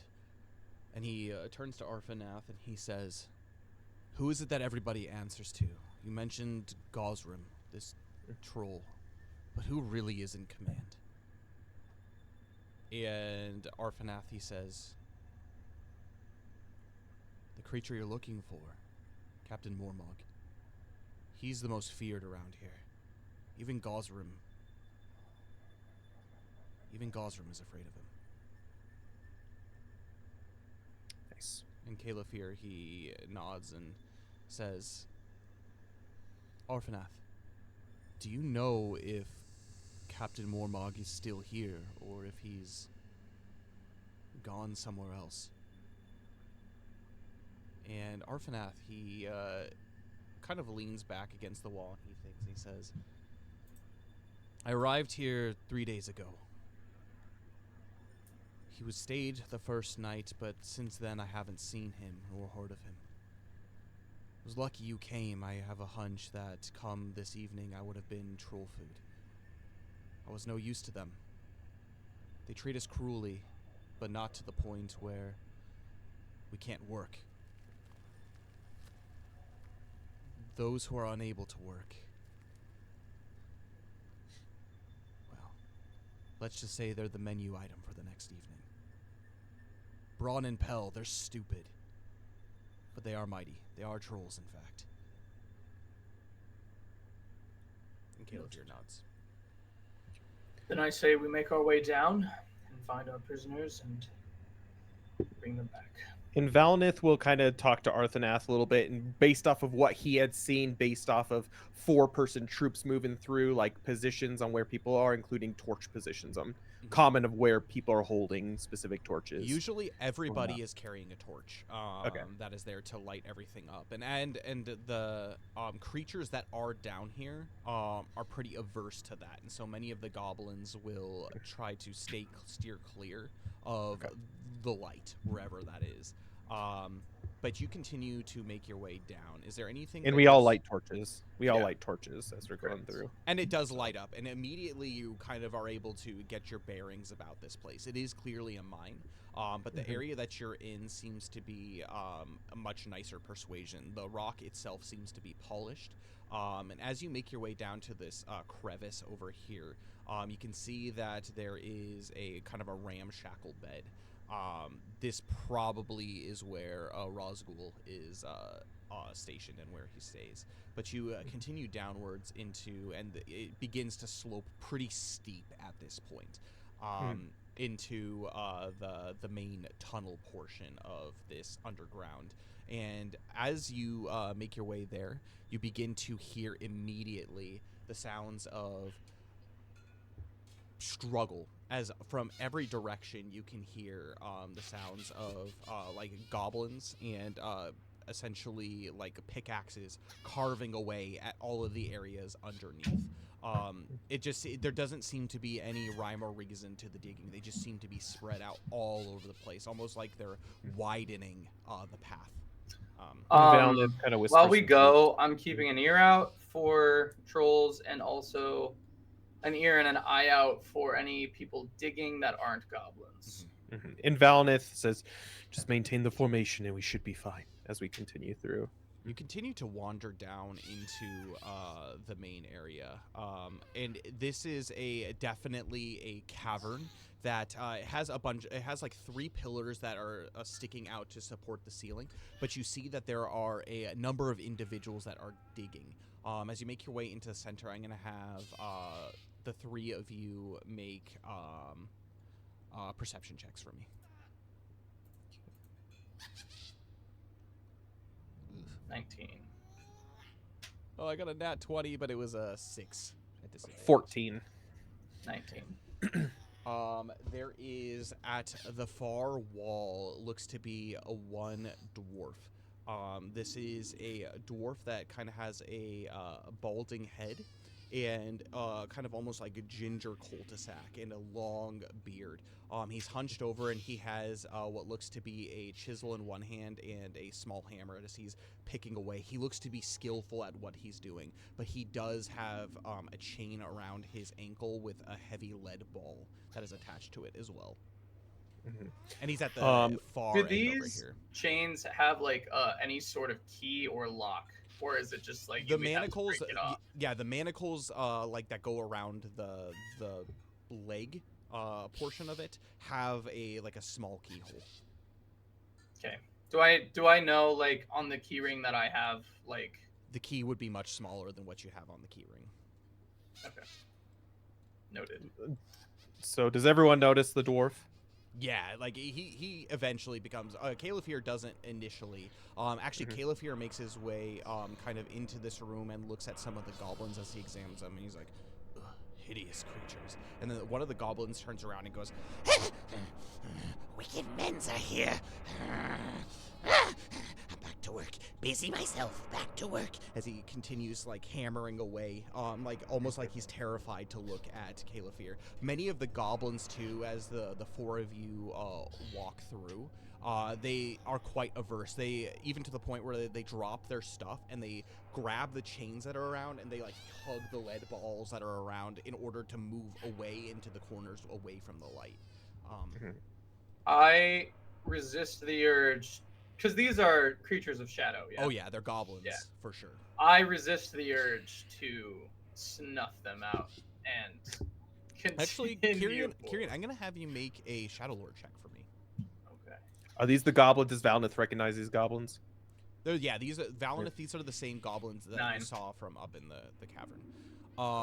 These are Kyrian. From what you know, you've seen these kind of goblins before. The most common goblins that you've seen, Kyrian, are Misty Mountains goblins. But they usually stay pretty secluded to the mountains. But the goblins that are pretty typical in this region, and they're primarily a subterranean dwelling goblin.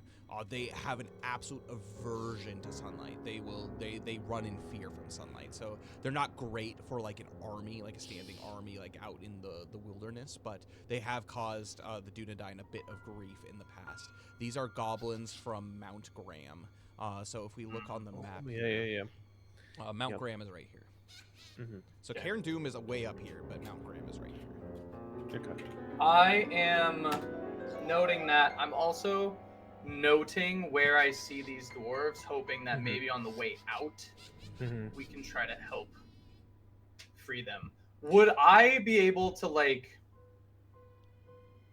with the hammers that I have, I'm just thinking about this, like, would I be able to break the ball off, like, the chains or something With a strong enough hit, probably.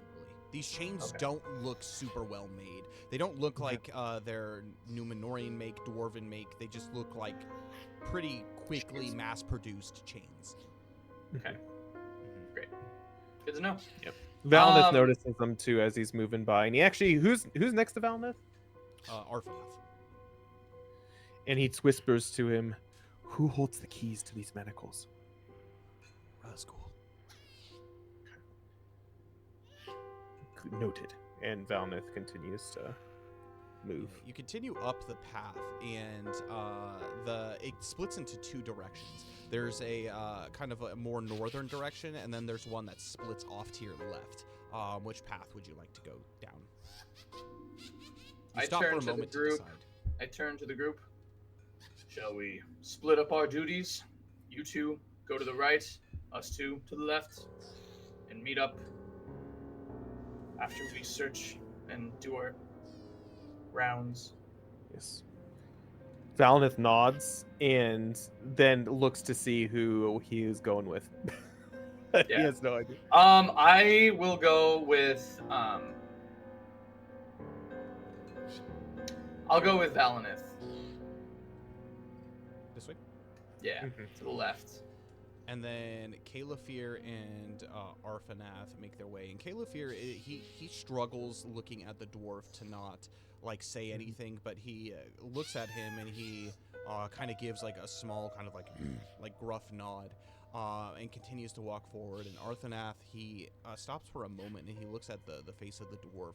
And the dwarf looks up, sweat dripping from his face, but there is a hint of recognition.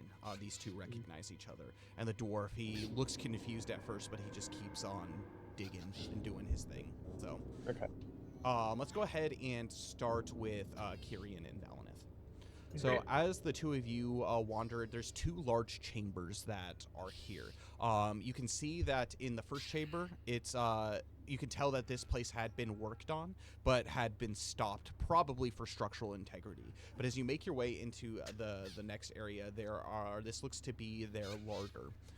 So there is a number of barrels, some water, and whatnot that is scattered throughout. There's no chairs or tables or anything like that, but the two of you walk in, and you see that there are a couple of goblins sitting down. They have bowls of you have no what, but they're eating. But as you walk in with your torches, they drop their bowls and go, ah! And they like huddle around, like protecting their eyes from the light.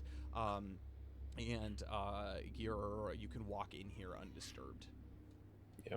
Valinith will take a quick look around and see if he sees any just people Make at an all. investigation check. Man, we freaking. I hate the. Exhaustion sucks. Yeah. 15. 15. No, there's nobody else in here. There's 4 goblins that are in here, and they're kind of spread out along the sides of the walls. There's a small, like, kind of like eating, like, alcoves, like, on the side. Most of the barrels and everything are gathered into the middle Okay. of the room.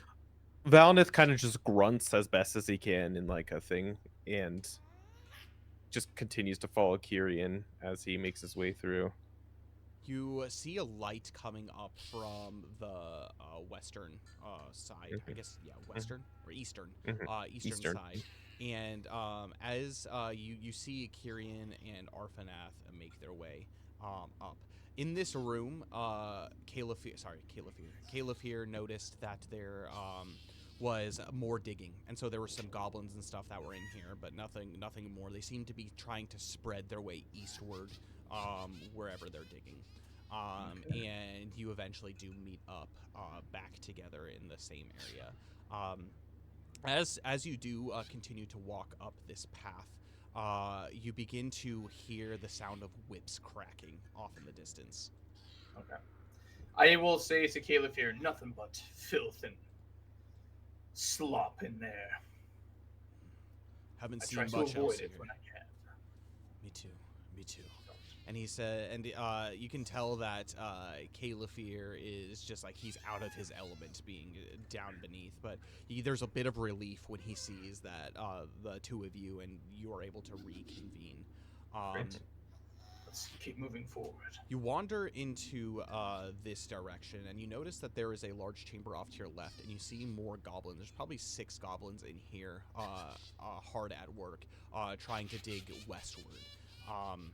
If you're like on the map, this is like going up, and so this is being dug underneath this path that is here. But you don't see anyone else that is here. That is until you make your way into this head chamber, and you can see immediately there is a boy on the far end of the room in this direction, and he has actually fallen down to the ground. You can tell that he is like on his hands and knees, just absolutely exhausted, a pickaxe in his hand. He's like, I can't go on anymore. And you see a large hunched orc take his whip and strike him on the back. He's like, Ah, get up, worm. You're not done until I say you're done. and he comes over and he gives him 2 more lashes, and you can hear the boy scream out in pain as the 4 of you walk in. And the light illuminates the area to enough to where the orc has noticed you, and he turns around, and his face, he has almost kind of like these like white pale eyes, and he looks to you, and he's pretty ancient looking, and he looks to you and he says, Ah, isn't it a little early for your rounds, men? and he kind of like hobbles up to you and he says, You have a different smell to you. Who are you? I don't recognize any of you. and you can tell Arfanath is trying to hide his face as best as possible.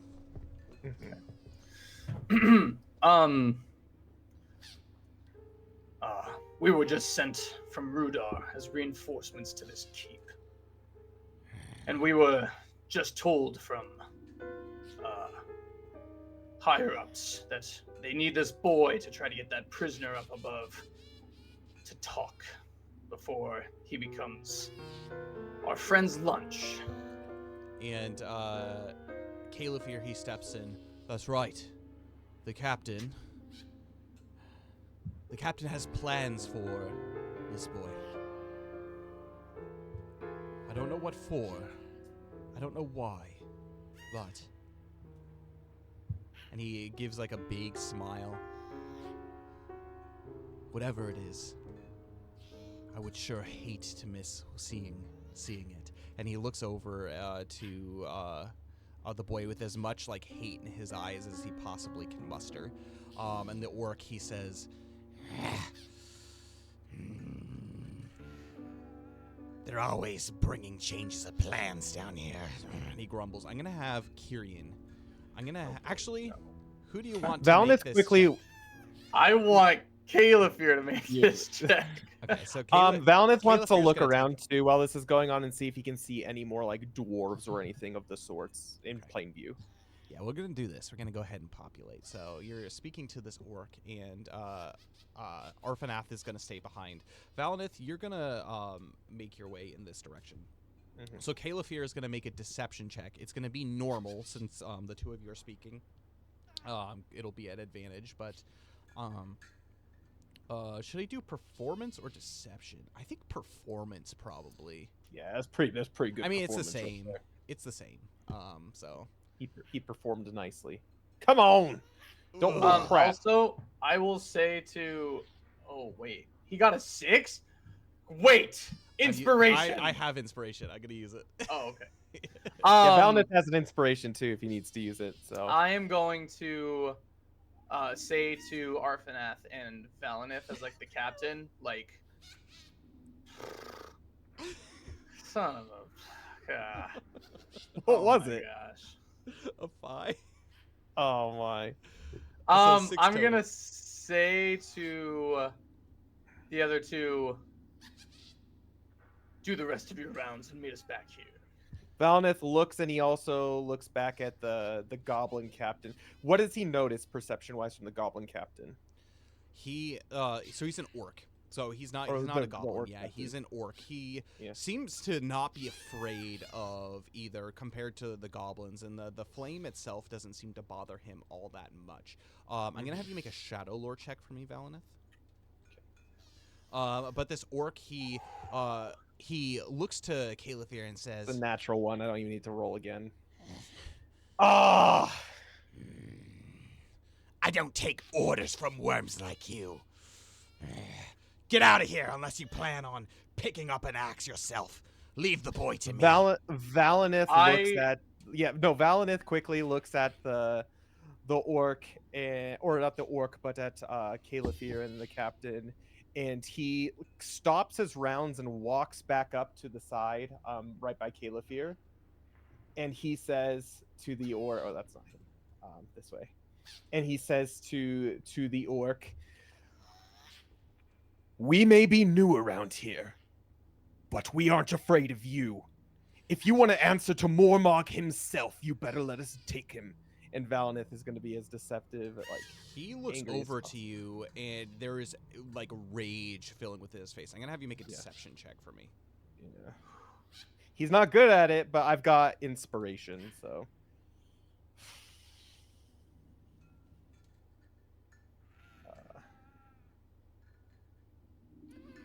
So that's a 14. He takes Not an his 11. No, Yeah. because I used my inspiration. So Oh. I took the best of the two. Yeah. he takes his whip and he cracks it, not at you, and he says, Shut up, rat! and he looks to all of you and he says, Boy, it's your lucky day. Go, take him. as he picks the boy up and thrusts him essentially into the arms of Kyrian. And he says,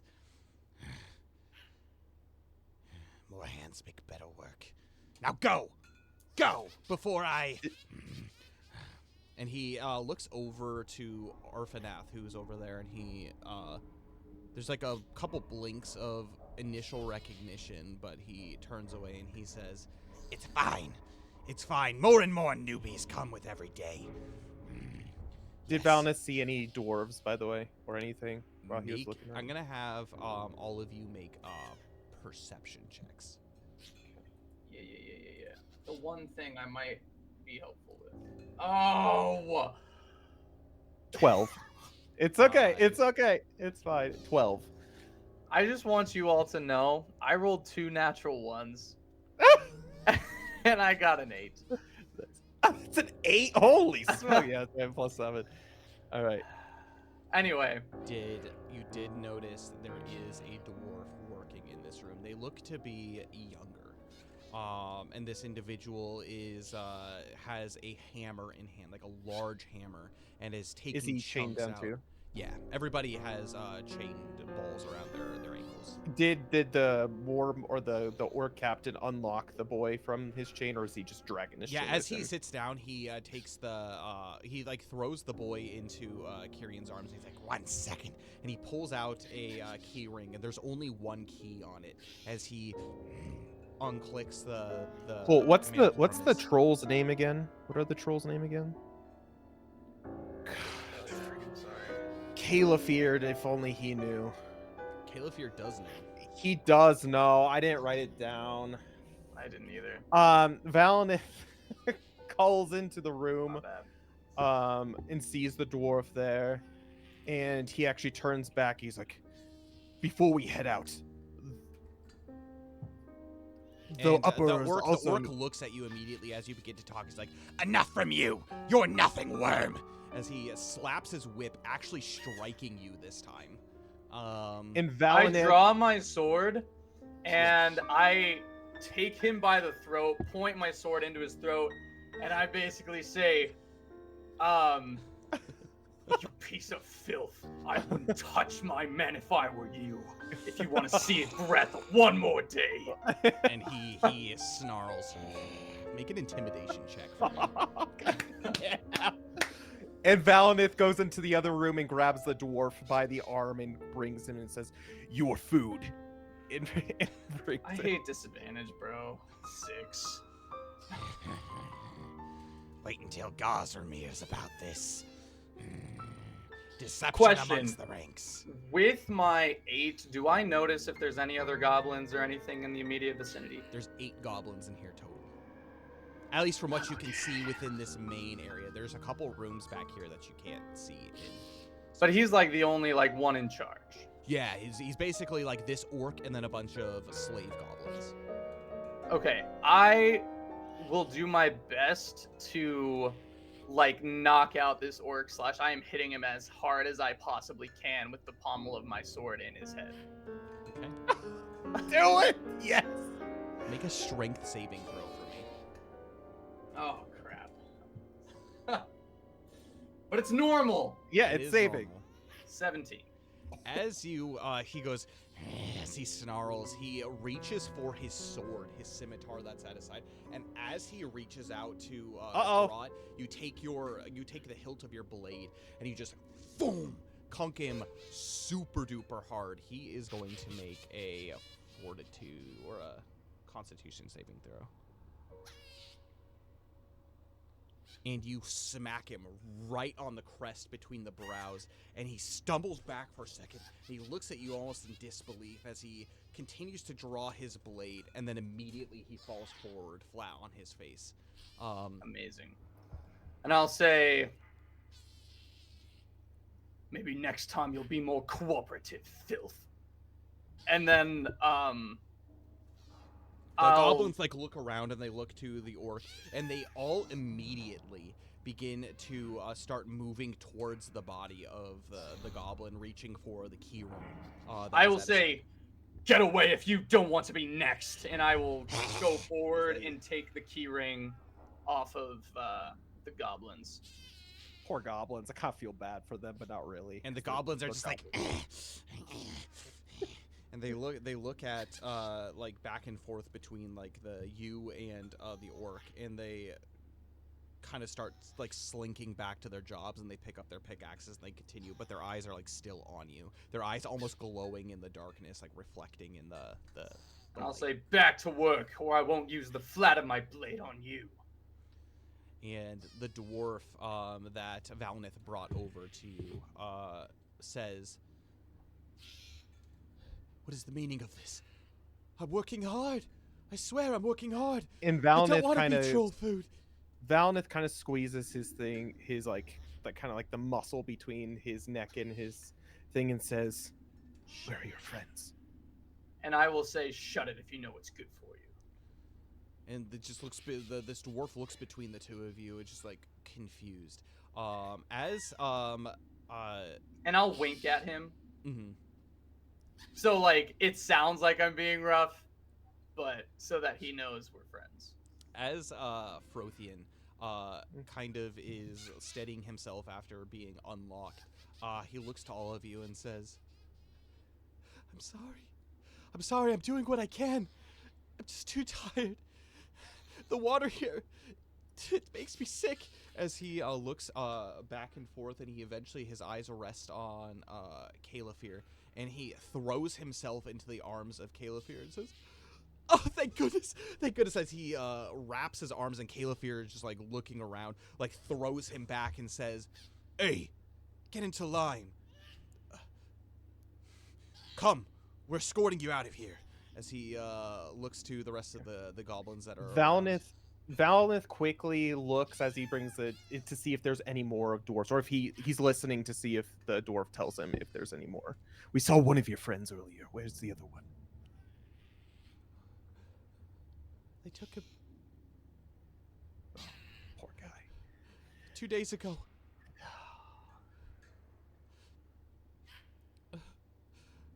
Well, there's nothing to be done about it now. Forward. And I'll say, I'm assuming we've I'll unlocked them all too. point to Caliphyr. You take the lead. I'll bring up the rear. And as this Boys is happening, flank the sides. as this is happening, Valnith actually like kind of takes the hammers out of his bag as he's doing this, as like kind of keeping a lookout or whatever, and he like hands it to him and says, "Be ready in case anything happens." And he also hands a sword and kind of shoves it down like the pants of Frothian. The one sword, you know what I'm talking about? The Don't one drop sword. the soap. Don't drop the soap. Oh god. No, not like No. that. Uh, In his I'll belts. clear my throat. Maybe hold on to those until they're needed.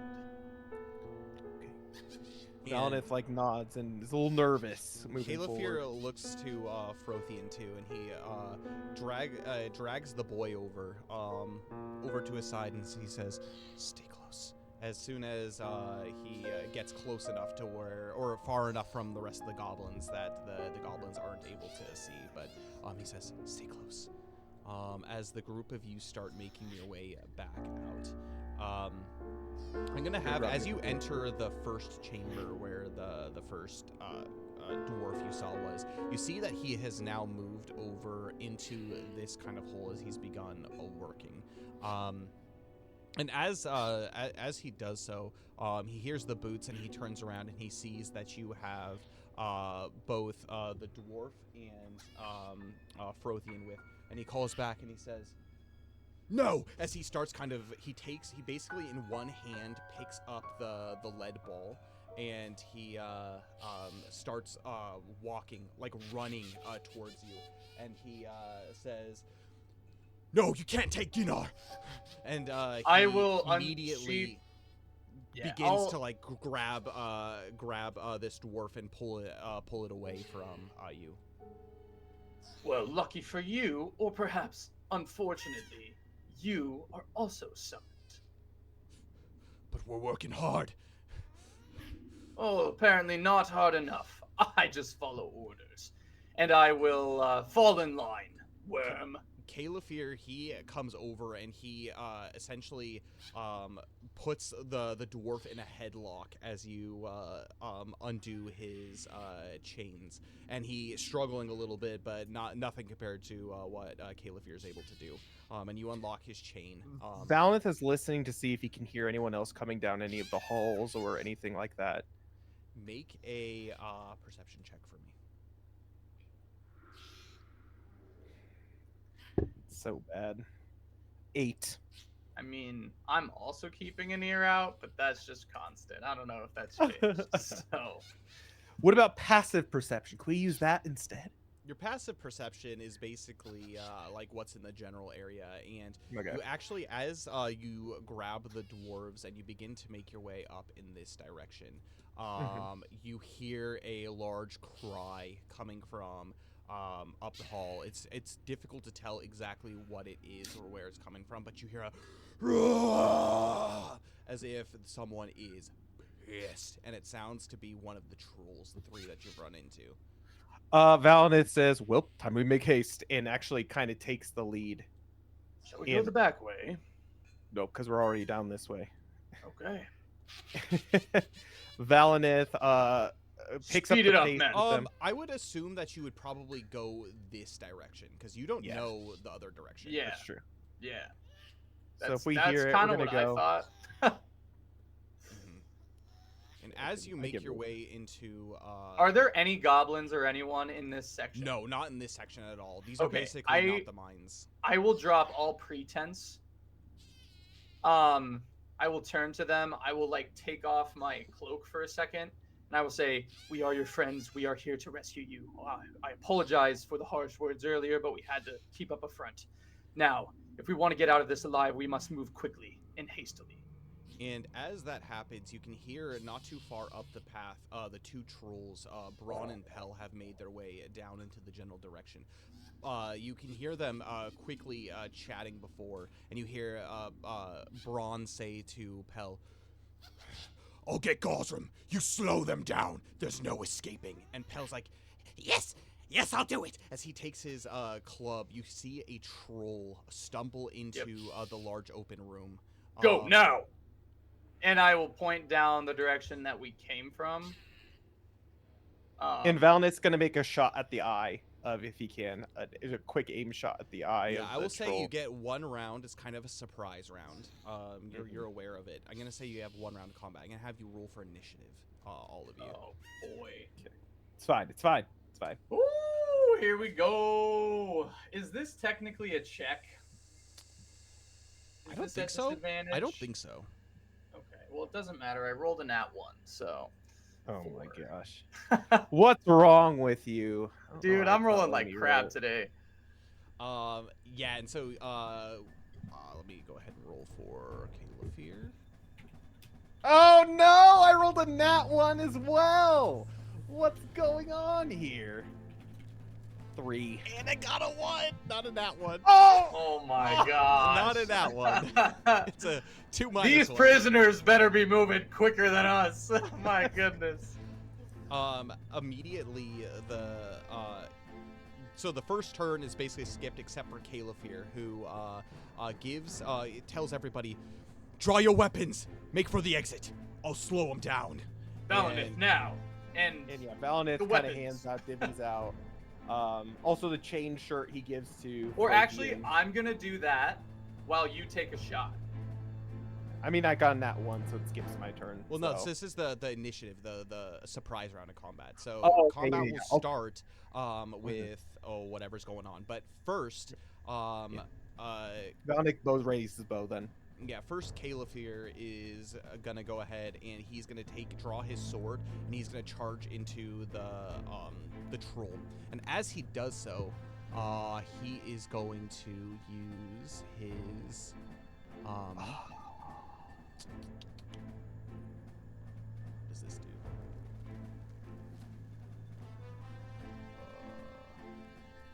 So he has this trait called leadership, and it's an action. You possess the ability to direct others to action. When under pressure, other people naturally turn to you for guidance. As an action in combat, choose a number of friendly creatures, which includes yourself within 30 feet of you, can see or hear you. You can understand up to twice your proficiency bonus, so 4 of you. Each creature can gain temporary hit points equal to your captain's level, plus your charisma modifier. I'm not going to do that. You don't need hit points, probably. He is going to. Let's see. Prisoners might. That's true. He is going to go ahead and use.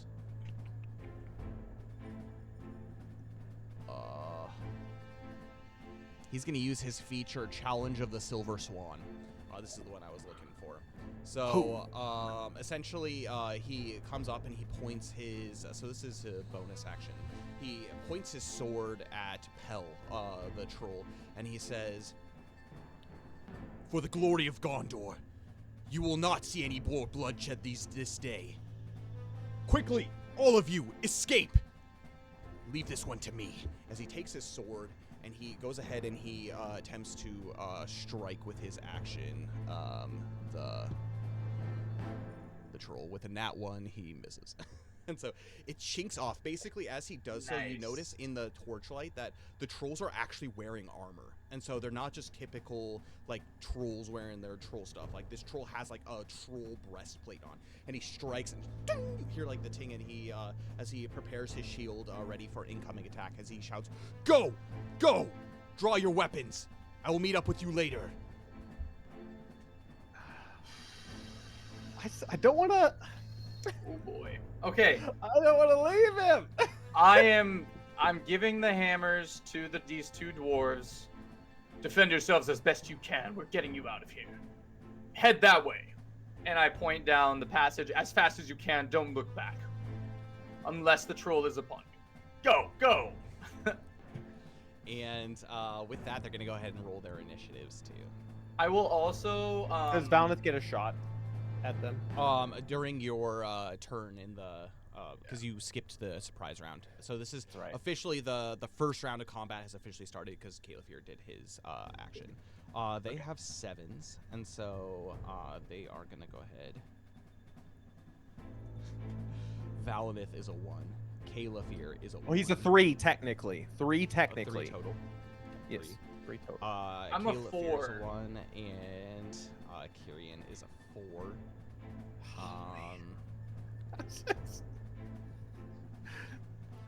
Dire straits, bro. It's so bad. Okay. And Frothian and Oh, wait. Arthanath are going to be together. Hold on. I think I have a thing. Oh wait, hold on. 7. Yeah. Keep going. I might have additional things. Okay. So first is going to be actually Arthanath and Frothian. As they see this troll, Arthanath says, "Captain, you can't do this alone," as he pulls up his spear in order to go, but he says, "You survived last time. You must come. Come, Frothian," as he grabs Frothian, and you can hear Frothian like drawing his sword and his shield, and he says, "No, no!" as he basically is being dragged down the tunnel behind him. "I'll not leave you, Captain!" as he disappears off into down the tunnel into the distance. Nice. Next turn, if they continue to do so, they'll be able to escape combat technically. What else? The next on the combat is actually Pell. And so, Pell, he's gonna come through. Okay. I get an additional +4 because of my dagger. to my initiative. That's sick. So you're Yeah, eight? so I'm at a 9. I Nine. should be. Oh no, 8. Sorry. Well, you are next in the initiative order then. Woohoo! So By are one. they all outfitted and everything? Yeah, they're the good. dwarves aren't, except for their hammers, so they don't have like any armor or anything. We didn't bring any. yeah. for them, Brothian so- doesn't have any armor. Arthanath does. But they've already left. Yeah, well, they're the two of them leaving. are on their way. Okay. All right. In that case, I will come up next to. Can I? Okay. I want to hold my action. Let's do this. I have a battle map. Let's go ahead and use it. Ooh, a battle map. Hey. Ooh. So let's picture that there is. These are supposed to be the mines. This is the exit right here. And Okay. so Pell has made his way up in this direction. Can these trolls fit through this exit? It would be a little bit tight. Probably Gosram wouldn't, but Braun and Pell are a little smaller. They might be able to. Okay. Yeah, we'll say that this is kind of this general setup. Okay, I will yell to Calafir.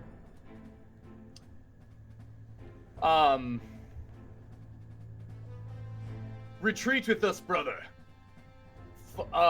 Follow in the rear. They won't be able to follow for long. Valinith and I will give you cover via bow shot. And I will throw my torch at this troll, aiming for his eyes and face. Yeah. Okay, so this is going to be an aimed shot. I'm going to have you make a first roll to see if you hit. This would What be do you like want an me to unarmed roll? like an unarmed strike, but you would use dexterity because you're chucking. Okay. Okay, so like a 5. Yeah, whatever your dexterity 5, bonus yeah. is, so +5. Okay. Do I get the +1 for the shadow? Or hold on. Because it's an enemy of shadow. Yeah, it's an attack, so Okay. you So would get a +1. it's basically +6. Okay, so I'll roll this. 14. I'm gonna have you additionally, so that does hit. I'm going to have you additionally, because you are making a named shot, make an acrobatics check for me. Okay, at disadvantage, yeah. Yep. Oh boy. So rough. Finding one of these just normal would be awful. 7. 7. You chuck basically, and it doesn't hit him directly in the face, but it hits him, and it lands like right in the crevice of like his armor, like in the collar. And so it begins burning. And he goes, and Calafir, he says, "Nice shot. Was that intentional?" As he takes his shield and he essentially bashes up against Pell in order to knock the troll back. But of course, and then I will sheathe my sword and take out my bow for the next round. Okay. I think that's probably. I'm assuming that was an action to throw the thing. Yeah. Probably a bonus action to switch weapons. Mhm. So I will move, because they're already like down here a ways, right? Yeah, they've escaped. Okay. I will like come here, not quite blocking the path. Mm-hmm. But basically waiting for Calafir Yeah. to like go right behind, like right in front of Calafir. Calafir bringing up the rear. Okay, perfect. So yeah. That brings us then to Pell. So Pell's knocked off. Did I do any damage? Oh yeah. Go ahead and roll a 1d4 plus 1. Nice. Is that for the shadow that I? Oh, plus 2 because of shadow. Nice. Ooh, a 6. 6. So you do Oh, 6 nice. points of fire damage as it sticks, and he goes as he begins trying to like rip the torch. He eventually does catch it and like hurls it against the side of the wall. It's still lit. It lays on the side, but yeah, right. with that 6, yeah, you did pretty good. But Pell, so we'll say he uses his bonus action in order to do that, and he looks around and he says, "Hurry up! Hurry up! They're escaping!" He doesn't have any weapons on him. He's basically just going to use like his arm and try to like slam Calafir. And so yeah, he's gonna go ahead and do that. And he's not going to hit with a 14. Calafir dodges out of the way, and again he slams his shield up against and he calls back. He says, "Go! Go! I'll knock him off balance so we have a chance to escape." And with that, it is going to go down to the dwarves. The dwarves, they do exactly that. They're just gonna friggin' book it. They're getting out of here. Cool. And that brings us to Valinith. So Valinith is going to try something interesting. Valinith is going to, as a bonus action, dip an arrow, an elven arrow, in his flask of lantern oil. Okay. And he's going to use like one of the nearby torches that I'm assuming someone has, or like even if it's not dropped on the ground, to light the arrow. And he's going to take a shot at anywhere like in the head region. Like he's sopping the thing in like kerosene essentially, so that if it does hit, it's not gonna just go out. It's gonna just kind of continue. So yeah, I'm continue not gonna have burning. you make an aim shot because the troll's big enough, and it's not like just like a random like you're chucking something. You're skilled with a bow. Just go ahead and roll a weapon attack, and then if it does land, you're gonna do an additional 1d4 plus 1 damage, flame damage. So that's a 21 to hit. Yeah, that Nice. that definitely hits. That is 5 piercing and then 1d4 plus what? Plus 1? 1d4 plus 1. Plus 3 flame damage. So 5. And essentially Valinith, 8 damage. Basically what Valinith is trying to do is kind of like keep the guy preoccupied by having to like deal with pointiness in his face or his neck area while it's like flaming as well. So it distracts him. That's what he's doing. And then Valinith will move back towards the entrance, still like positioned this way, but enough that he can still kind of have like a good line on the troll just in case for Calafir. For sure. So yeah, at this point, like he's kind of like knocked. You shoot him, and it hits him right in the cheek, and it pierces, and there's like kind of flame in his mouth, but like on the side of his face, he's like, as he's like trying to scrape at the arrow that's going, and you hear him call again, "Hurry, hurry!" as he is doing that, which brings us down to Calafir.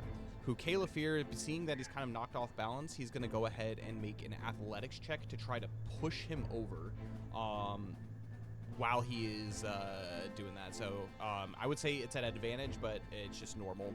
So he's going to just do normal athletics. And that's a 6. Yeah, he's not going to do that. he's got inspiration though, doesn't he? No, I used it. Oh. Yeah. Oh yeah, that's right. That's right. Yep. Yeah, he doesn't knock the troll over, but the troll is still pretty distracted. He is going to look to see that everybody has kind of started escaping, and he's going to do the same too. He's not going to disengage. He's just going to 5, 10, 15, 20, 25. And the troll is going to make an attack at disadvantage against him as he does leave. Does hit him for a total of...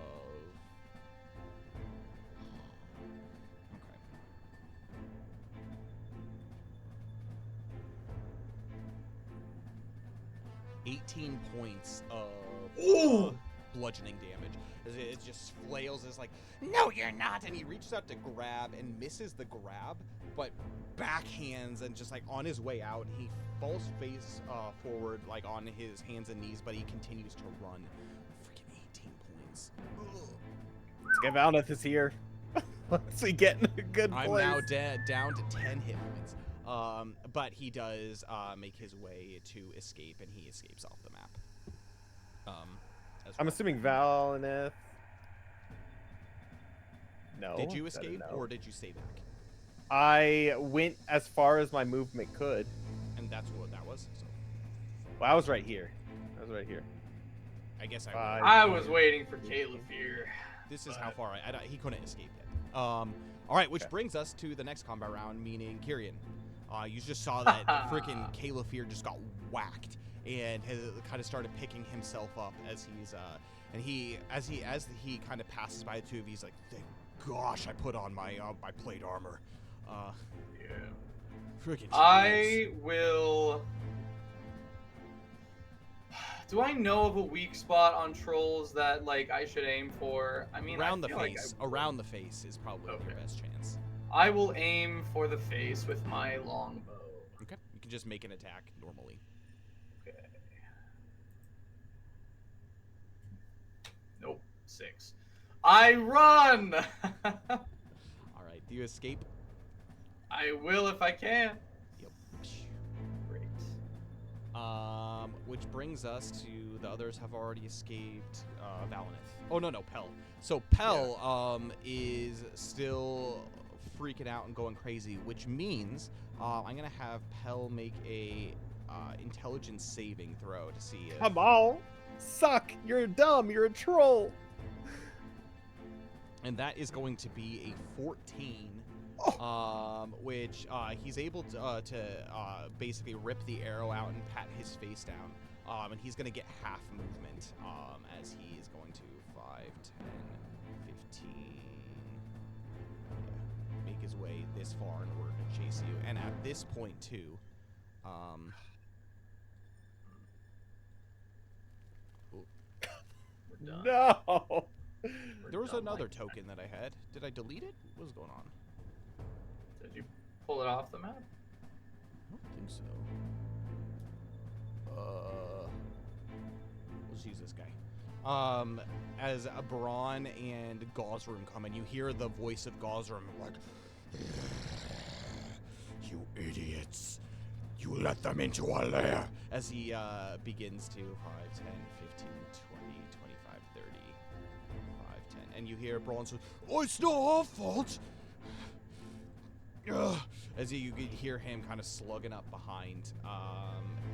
It is Valineth's turn. You see this large hill troll come into view. Is behind you. Valineth takes a look and sees if there is any sort of like structural flaw in any of like this tunnel, like something that like if it was whacked hard enough it could be. If you had some explosives, maybe, but nothing like an arrow or sword or even like a strong hammer could probably break.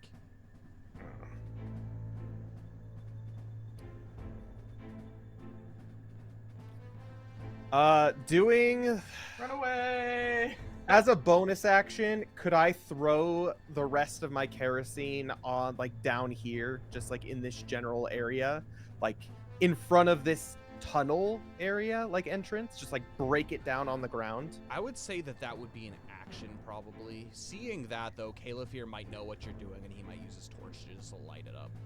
Yeah, and I don't so think Calefear's that stupid. He's pretty yeah. smart when it comes to his combat tactics. Valineth You is can like even kind of like, announce what you're doing. and he'll do that. He'll be like, there's right here, right now. We just need to get out of here, Calefear. And Valineth will take like an entire thing, so it's like a full 3 charge like vial thing of oil, lantern oil, and just crack it on the ground, and says, "I'll meet you at the end, my friend," and we'll retreat off the map. Which brings us to Calefear, which that's exactly what he's going to do. He's going to take his torch and just drop it and run. And then so I picture this scene where he's just like, toon, toon, toon, toon, toon. He's just exploding in the background. Nah, he lights this entire area up on fire, and you hear the roars of the trolls. No! No!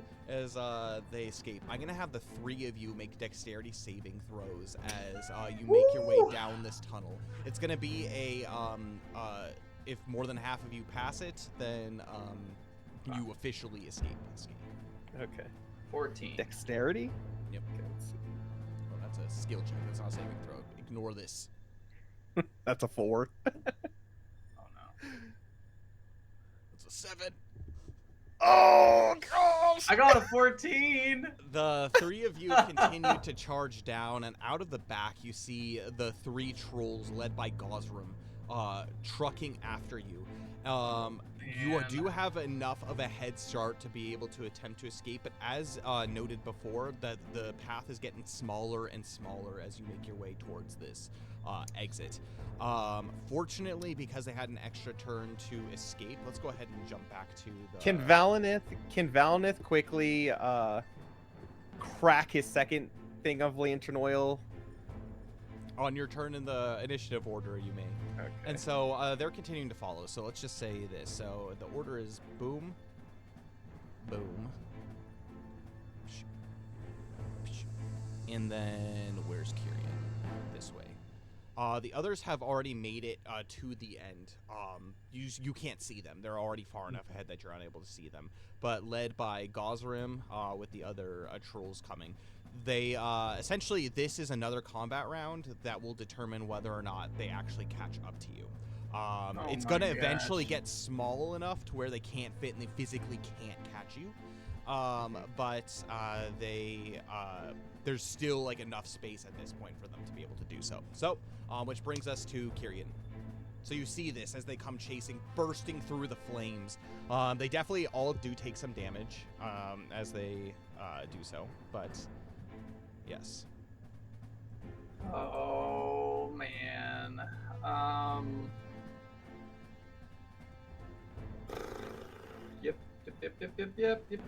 Yep. I will. So Valinith, I think Shoot. you're the only one that still has a torch on you. Yeah. Yeah. Okay. I don't have one. And Kyrian and Caliphyr used his. I have nothing to basically do except run, so I will just full speed ahead, Dash. run. All right. Yeah. You do so. Meaning at the bottom of this turn, you're going to get advantage on your dexterity save. All right, Valinith. Run, bro.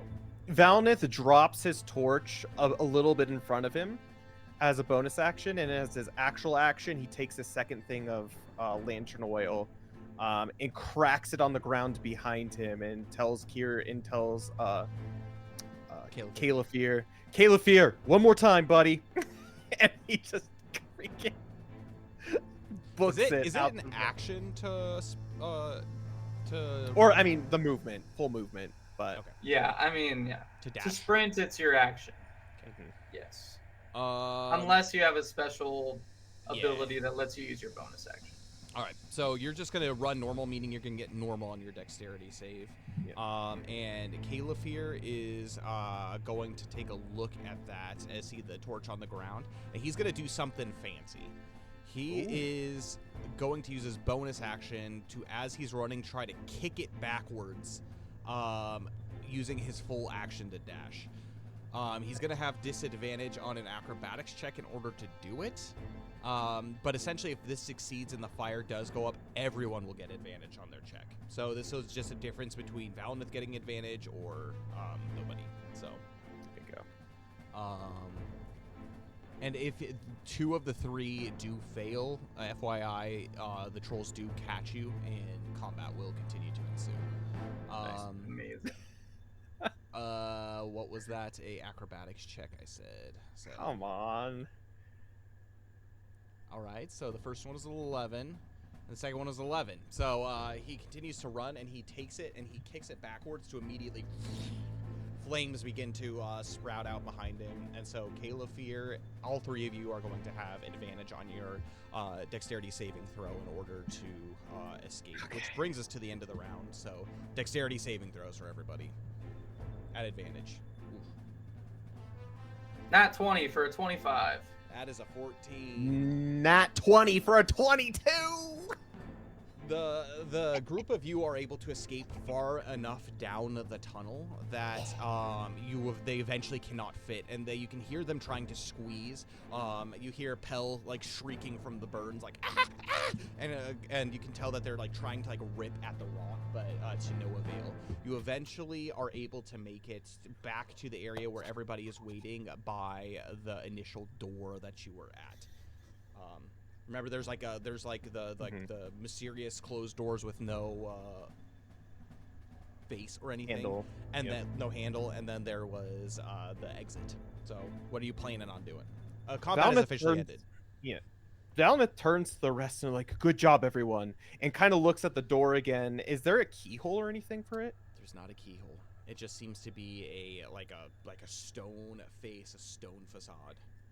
And he actually says to the dwarves, "Do you know anything about this?" They look and they see that there are actually dwarven runes. If I remember telling you guys, there were dwarven runes on it earlier, and they look to you and they say, "Oi!" The older cul-de-sac balding one. He goes, "We have enough. We have you plenty of thanks to give to you." And he bows and he says, "Honor at your service."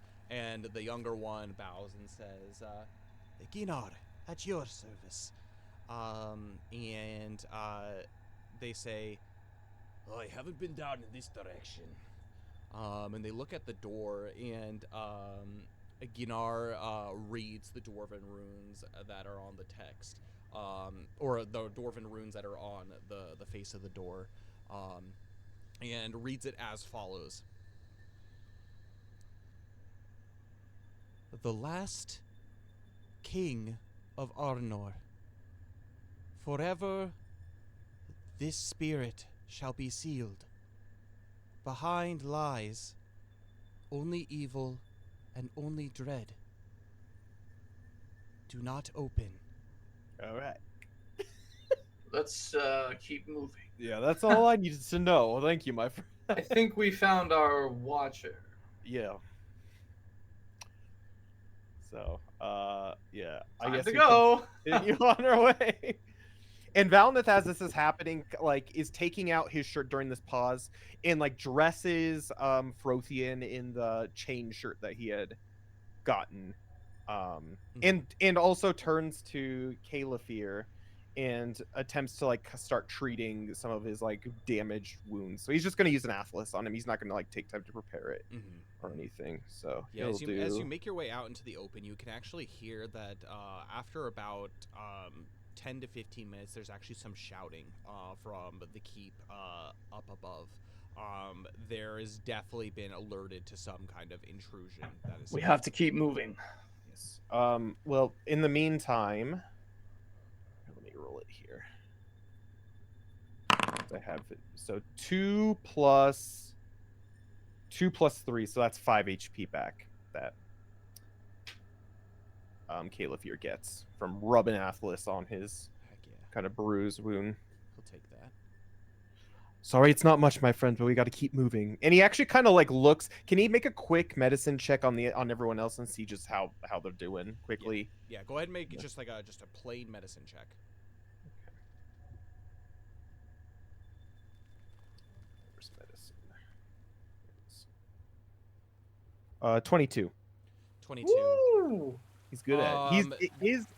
His perception. Your perception's like Valin's medicine. So they seem pretty worse for wear. The one who seems in probably the worst condition is going to be Arfanath. He seems to be struggling to walk, almost as if like he did something pretty bad to his back. Okay. Well, as we're continuing down as fast as we can, Valinith is just going to divvy out the heals if he can. So it's not like he's in danger of like dying or anything, but he's just going to be moving at a slower pace. The other two, so the two dwarves that are with you, they seem to be doing okay. They're in decent shape. They look tired, they look exhausted, and they look pretty emaciated for dwarves. They haven't been here all that long, but they've gone through enough work and had gone through enough like kind of torture that like their bodies and you can see that there are actually open gashes on the back of Frothian from the whips being whipped. We can't do much So- for your wounds now on the move, but at least have some rations, and I will deal out some rations. Valinith holds out his for each hand of and them. says, "I think this would do them a bit better." And he will. So he's got 3 charges left of his Limbus. Don't you He's also gonna have give your me- hands of a healer too? Yeah. He's going to use 1. Oh, by the way, with that Um, 22, you find out that all of them have 2 points of exhaustion. Okay. So he's going to. What on does the 2 points humans. do? 2 points is a disadvantage, I think, on give me 1 second. Like attacks and whatnot. Mm, 2 points is speed is halved. What level are all of them? Oh. Like around I mean, like level 1s? like level Level one. 1-ish. Okay. Well, Valinith is going to take his last 3 rations of lemnis bread, give 1 to Frothian, 1 to, oh man, what's his name? Arthanath, Arthanath. and then if they want, just for like the text of it, like split the last part of it. Basically, what I'm trying to do is, so what the lemnis does is it removes 1d3 levels of exhaustion and 1d6 hit points per creature level consuming it. So if he's a level 1, just 1d6. So I would choose then if I just gave them the like split the last piece just to remove the exhaustion but not the hit points. If you would let me do that. What I will do is I'll allow them to remove the exhaustion because technically Lembus spread is a all you need is like the 1 mouthful, so they'll get the exhaustion, but they won't heal the hit points. That's fine. Yeah, we'll do that. The other 2 will get the full hit points though. So that would be. I'm just gonna roll 1 dice for all of them if that's okay. Yeah, that's fine. That's fine. Okay, so that would be a d6.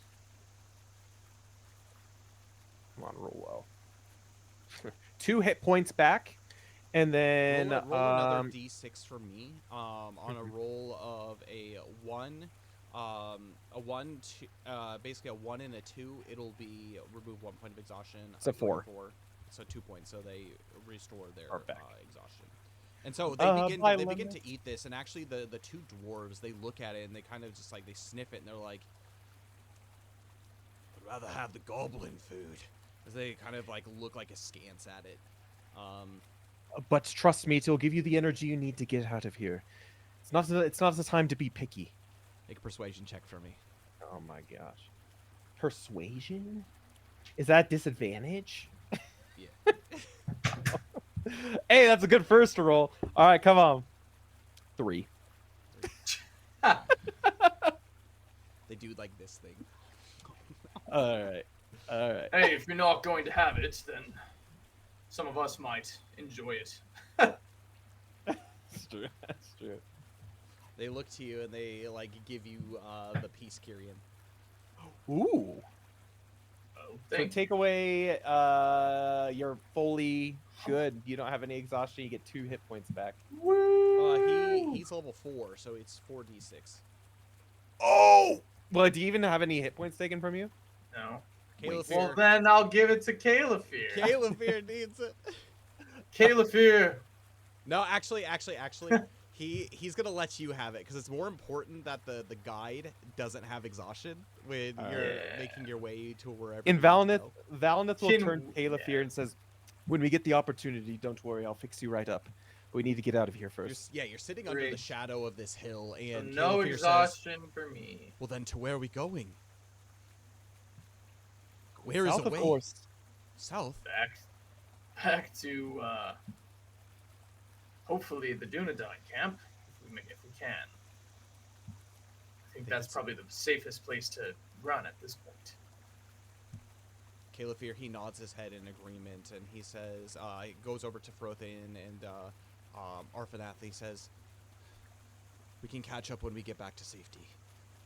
I'm so happy to see both of you are alive. And he essentially kneels down and he grabs the shoulder of Ferothian and he says, I promised I'd look after you. And he basically embraces the boy with like a hug and he says, you haven't forgotten how to use that. And the sword at his, you see the sword at his side, and Ferothian, he says, no, of course not, Captain. And Califir, he nods in agreement. He says, good, we're not out of the woods yet. And with that, the three of you start to make your way south. Kyrian, Yes. because this, again, these are known paths, known regions, I'm going to have you in the group. So again, it's about a half a day's journey. I'm going to have you make a dexterity saving throw for me. Cool. 14. So that determines the speed of how you are going, meaning you'll be able to cut a little bit of time off. If you go at a decent pace, you'll be able to get to the Dunedain camp within 4 hours. That's going pretty quick. Especially, you're gonna have to have a little bit of some, not necessarily rest, but catch up with like the dwarves and everybody who's exhausted. But at least the Gondorians are keeping up with you. Okay. And then I'm gonna have you make for tracking the land as far as avoiding danger and everything. Make a survival check. At advantage, right? Yep. Should be, yeah. lands. Oh, to have advantage again. 22. As you make your way south, you eventually get to the path of the Dunedain. But before that, you see as you depart the abandoned keep, you see that there are many torches that have been lit up on the keep, and you hear yelling. You hear one voice in particular call out, They probably fled. Check north, south, east, and west. Come. I've got my horse. Ride with me. and the entire time as you continue to flee southward, you hear the sound of a couple of horse hooves. So you have to basically bob and weave in and out of the hill country within the Coldfells. Unfortunately, you are able to go unfound until you're able to make it. The hooves eventually do vanish as they seem to have turned around to the forest where the refuge of the Dunedain is. And you make your way into under the trees, eventually to the gate where Talendil, he looks down on you at the gate and he says, "Looks like you have more guests. Come, sir." As he opens the gate, and all of you are able to find entry, you see that there has been a decent amount of activity that's been here. Particularly, there is a couple more people here than normal, a few Dunedain, and off in the distance by the makeshift stable, you see a large brown horse that is there.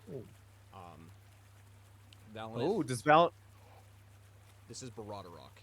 Oh, Baradorok, brown horse. Valinith is just like, and he like looks and he squints and he rubs his eyes. He's just like, Baradorok.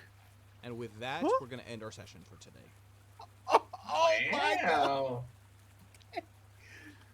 Oh my god. What's the boy's name again? Frothian? Frothian, yep. Sweet. Yeah. Bro, that was something. Oh, that Hot freaking section. dang. I thought you guys were going to completely avoid combat until that very last part, and I was just like... Yeah, I gotta tell you something. If you had to fight all three of those trolls, there's no freaking way. There's no way. No, not at all. Especially Wait, not a hill so- troll chieftain. Was there a way to completely avoid? How could we have avoided that last one?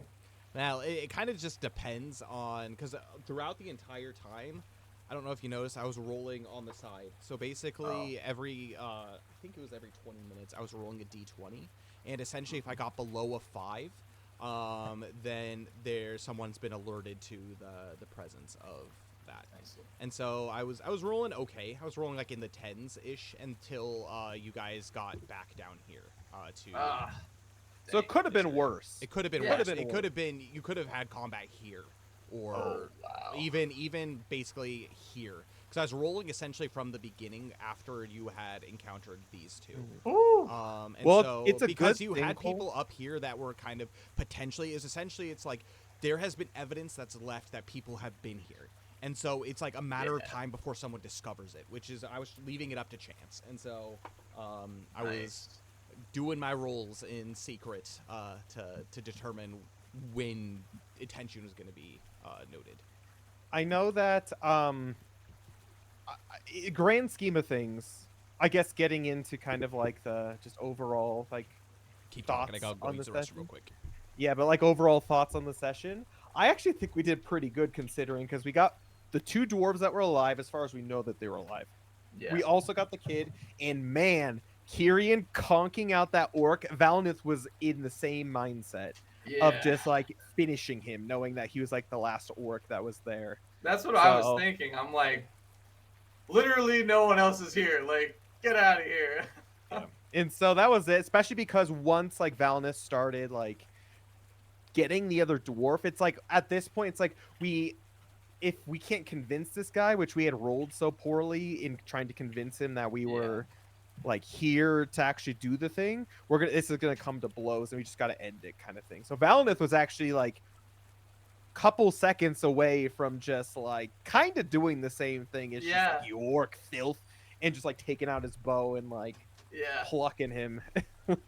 Well, and it's very in character for Kyrian because like he's in general, I wanted to kill him anyway. The only reason I wasn't just like straight up just like slitting his throat from the get-go was like any semblance of cover without these goblins trying to attack us. You know what I mean? Like So his stat block is an orc taskmaster, which means he is technically an orc captain.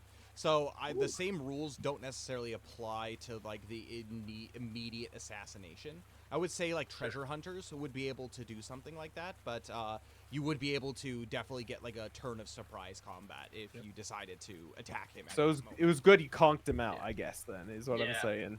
But some of these creatures that have like higher HP, like it would be dumb if you just like rolled like a D4 if you got 4, or like your dagger attack or weapon attack if you got 4 or higher, it kills them. It's but the knocking him out was good. Like what was it, like a 17 on that roll to do it? You needed a 15 to knock him out, and so you got it.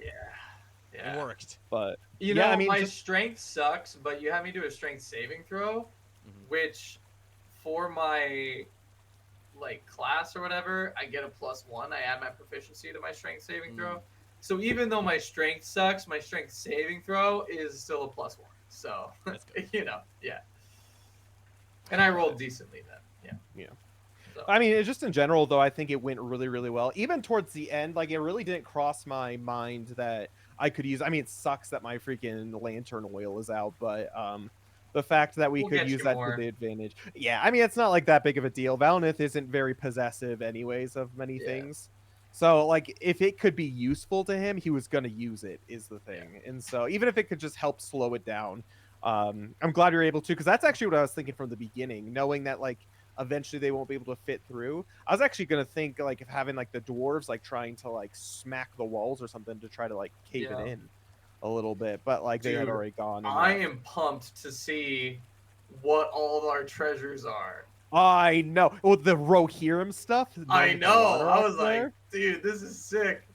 So I'm guessing that's going to be our friend that we just met. Yeah. He'll be using that. Theodric's coming in here. Yeah. So a little brief update before we go into any of that. So next week is actually going to be a liminal kind of session 0-ish for Theodric and his basically his journeys over to Eriador. So currently, if you guys saw the last episode of Wilderland Adventure, Theodric is actually going to be joining the party in Eriador, which is really cool. But next week we're going to have a Theodric one-shot as we get him over to... So instead of like my normal game stream, which I would be doing, he's going to be doing a one-shot where he's going to come over to essentially... I don't want to spoil too much just in case Dom does see this, but eventually he finds his way to the refuge of the Dunedain, and you guys will be there for next steps. And so next time we do meet, Dom will be here. So yeah. Well, just not that. I mean, who knows what it is? It seems again regal and royal, so who knows if he actually will want to like wear them if he does have them. But the fact that you had like Elendil gear, ooh, Yeah, if you could wear that. I know. Yeah. it'd be sick. Unfortunately, Valinith can't use a great sword, so not that he Yeah. would. He would take it back to Elrond's Glorfindel's sword, so it's not like he would. But that, by the way, low key, nice check. Just going Yeah. and getting all of that stuff because Yeah. I'm hoping they don't realize for a while because I locked the door again. well, So we'll see. yeah. But And the Oh, book. man, We if can't forget the if book. Gosrim knew that you had looted his safe, yeah.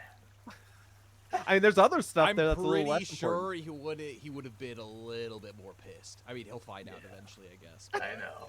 Yeah. Wait, so was it Gosrim that was sleeping over here? Yep. Nice. I was Look in at like you. the belly of the beast. So Gosrim's Sick. quarters and then Braun and Pell Okay. were in these Gotcha, areas. gotcha. And Gosrim's a troll. Yeah, Hill Troll Chieftain. Oh my gosh. Oh. Yeah, you're unsure. Yeah, we you weren't would've been able. You weren't screwed. able to determine what kind of trolls these two were, but Yeah, he's a we Hill we Troll would have been done for. Absolutely. No way. No way. We would have escaped, maybe somehow, hopefully. Yeah. But Uh, yeah, sorry, keep going, Valinith. Oh no, I was just saying that I think Or Dane. considering all things, it went really well, and I think we played it off well. I had no thoughts before today's session to sneak through here, but I don't know like how we would have done it, like going through this part down here, like through here, if we hadn't like pretended to be like guards of sorts. I was mean, curious because one of the things that are clearly it was full of enemies. It was full of goblins and like that kind of stuff. However, the goblins were enslaved, and essentially what would have ended up happening is if you went guns a-blazing, you would have had to fight, I think there's like 24 goblins down there. Granted, they were weak. all technically restrained because they all had like manacles on them, and they didn't have like typical like weapons. They had like pickaxes and like mining materials. But there was also the orc down there, so Razgul, who is Well, down and there as well. also I feel like I wasted a lot of time by going up here, which we probably ended up doing. We probably That's wouldn't where have the, even that's where the encountered these first guys. check was made. Yeah, so we probably wouldn't have First even control. encountered these guys if I just wasn't curious. But I just figured check because you never know. Oh, But- I was under the same, like, what if that's where they're being held? You know what I mean? Like, Yeah. I honestly kind of expected to find them in some sort of cell. Yeah. Not actually working. Yeah. actually working. So. What was this place? Was there a troll? It was a larder, right? It was a second Probably. larder. You didn't Okay. see it, and so yeah, basically this is like the main place where like the trolls are like living, Okay. at least Braun and Pell. And so like I think it was Braun who went, or Pell went down. I'm into shocked we didn't see them on the way in, but we were They were- stealthy. they were- yeah. And they were sleeping real nice, having nice it dreams. was still daytime, and so like they're very much creatures of the night, and so that's when they would come Fair. out. So Fair enough. But yeah, I mean, so I just think overall, I think it was a really good session. We got some sweet gear. I mean, who knows what will happen with it? Because we still even have like the dwarven breastplate that's still in the Dunedain camp that what's her bucket has, unless she's left already. Yeah, she might have left already. But there's that. So we have a lot of answers to try to find. And I think just overall it went really good. I was really happy with that session. And even though we had some real bad rolls, we had some really clutch rolls too. Yeah. That's what D&D's about. Yeah, So for sure. but that's me. Bro, these last two sessions, my heart has just been pounding. Yeah. Like, they were so tense. In the best of ways. Yeah, because, like, typically Kyrian is not one to be like, ooh, let's loot. But he was like, well, this room seems important. Let's see if there's anything useful. Because, like, if there's something that's going to be useful, he's going to, grab it. Mhm.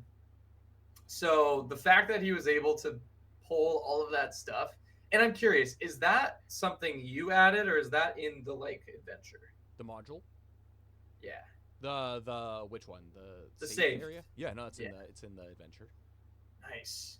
As 'Cause I far, feel as far like- as the items that were placed in there, so there were a few items that are items from the module, but then it basically says like rule from loot tables, and so I did. And so beforehand, just in case you guys had Sure. found it, I filled the area with the specific Nice. treasures that are What's there. a Glorfindel sword? 20? A nat 20? Glorfindel sword was one of the ones that were supposed to be there. Nice. So I like it. I'm assuming the ones that were locked. yes, were the supposed to be lock there. chests are Yeah. supposed to be in the. Yeah, that makes sense. That's so sick. Yeah, that was sick. I'm assuming the book too was supposed to be Yeah, there. book was supposed to be there as well. Yeah, dude, I'm pumped to find out what all of it is. The regalia of the Arnor, Oh. that's gonna be sick, and hopefully something I could maybe utilize, or Caliphyr or someone. I'm excited for the Rohan stuff because I mean I don't know. What's the guy's name? Theodric. Is he yeah. Rohan? He's a a man of rider Rohan, yeah. Okay, so I mean that could work out well. I don't know if he already has all the gear he needs, but Mhm. It's actually kind of perfect what he got. yeah. When And that was then World War. the hammers, I was kind of like, I mean, okay, sure, yeah, we got 2 dwarves, that works out. Like, why not? So who knows if they'll keep those or if we'll get those back? I don't know. I'm not even sure if because those ones didn't seem like they were quite as significant as the other stuff, right? Yeah. Or were they? Well, I mean, they're pretty significant. So the Rohan They're was locked away. was a higher loot roll than the dwarven hammers. Okay. But essentially, I don't want to spoil it. I want No, to don't give you spoil guys it. I was just curious because I don't remember you describing them as fancy. Yeah, they're quite as the other fancy. Okay. So Yeah, so who knows? No, dwarves being dwarves, they probably won't give them up. So we'll see now that we've given it to them. But yeah, I mean, it was a super fun session. It's always kind of fun being undercover / trying to ruse people and not get caught. all the things. So it was had a little bit of everything in that session. So I had a lot of fun. And again, the dice rolls. Oh, they were not Oh, falling man. today. They were No. not falling today. I It hate was seriously exhaustion, feast or bro. famine. Yeah. Oh my gosh. But the amount of times I rolled disadvantage and got like a nat 20 or a 17 or an 18 and then like a 3. I'm like, these couldn't be more like apart. Like, what the heck? I will say the part that I was probably most nervous for was the initiative roll when both of you got natural ones, and then I got a 2 minus 1 for a 1. Yeah. I was like, oh no, because turn 2, Gosram and what's his bucket? Gosram and Other troll man. other troll, Braun, would have showed up, and basically they were based off of like where things were stationed. They were 1 move away from joining in the combat, and so like you had the surprise round, which if you could have potentially tried to flee and everything then. I play it where Caliphyr is not going to let that happen. He's going to like do all that he can to provide as much time as possible. It's just kind of the guy he is, for better or for worse. Yeah.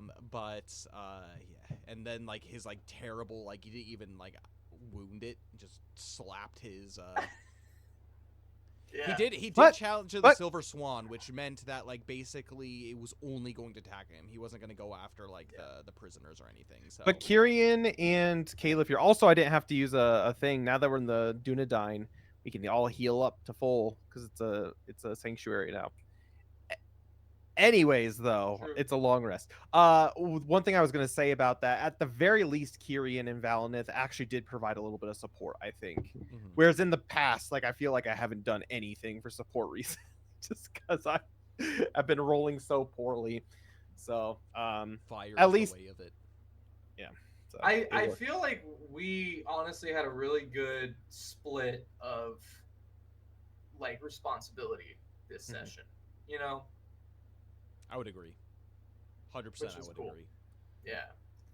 Because I feel like Valinith, you really were like crushing it on like guiding us and getting us like through places, and then like clutch plan with like when we were all in here with the torches and all that, and like kind of switching tactics there.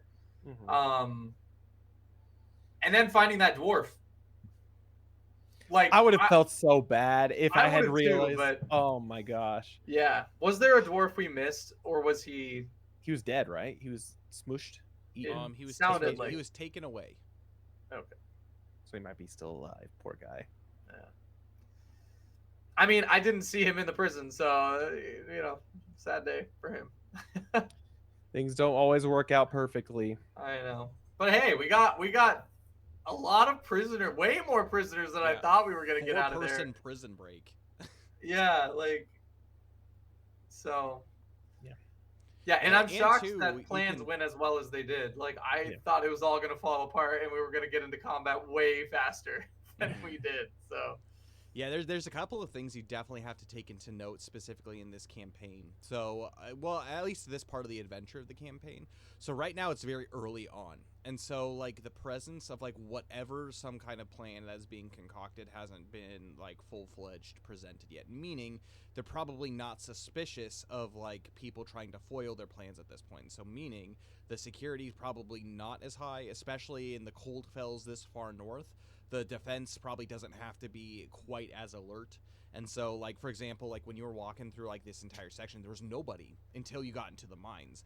They didn't expect, they can't, the trolls can't even get through this way. And so, like, it's just one of those, I don't know, like, things that, like, they are set to do their work. But then you also have to realize, too, like, what was, like, the purpose of the prisoners? Like, obviously, like, if they can't work, they're food for the trolls. But like, they're being used to work, and so there's also, like, the mystery of, like, what the heck is going on, like, why are they taking slaves and why are they digging? I mean, there's all kinds of things that, like, you still need to find out, like, mysteries that you found. Again, last session with, like, the whole map and everything, like, up north, or, like, the things that are happening in the north and south in Eriador. So there's pieces that are being set, but I thought that this was, like, a very good kind of first dungeon for the group to be able to get key bits and pieces of information. It was good. It had some loot that was in there. It had, like, a lot of, like you said, tension building for, like, a very first adventure, which was really good. I appreciated it. I loved it. It was really fun. I'm trying so hard not to make like, do too much with Caliphyr as far as, like, throwing in, like, basically if there's, like, stuff that's, like, according to his story, his interactions with people that he knows, he'll do it. But if I know, like, the insights and everything of what's going on. If there's something that maybe Caliphyr might know, I'm most likely going to, like, roll, like, an insight check or something, and if I roll high enough, he'll be like, I have this insight that might be able to help.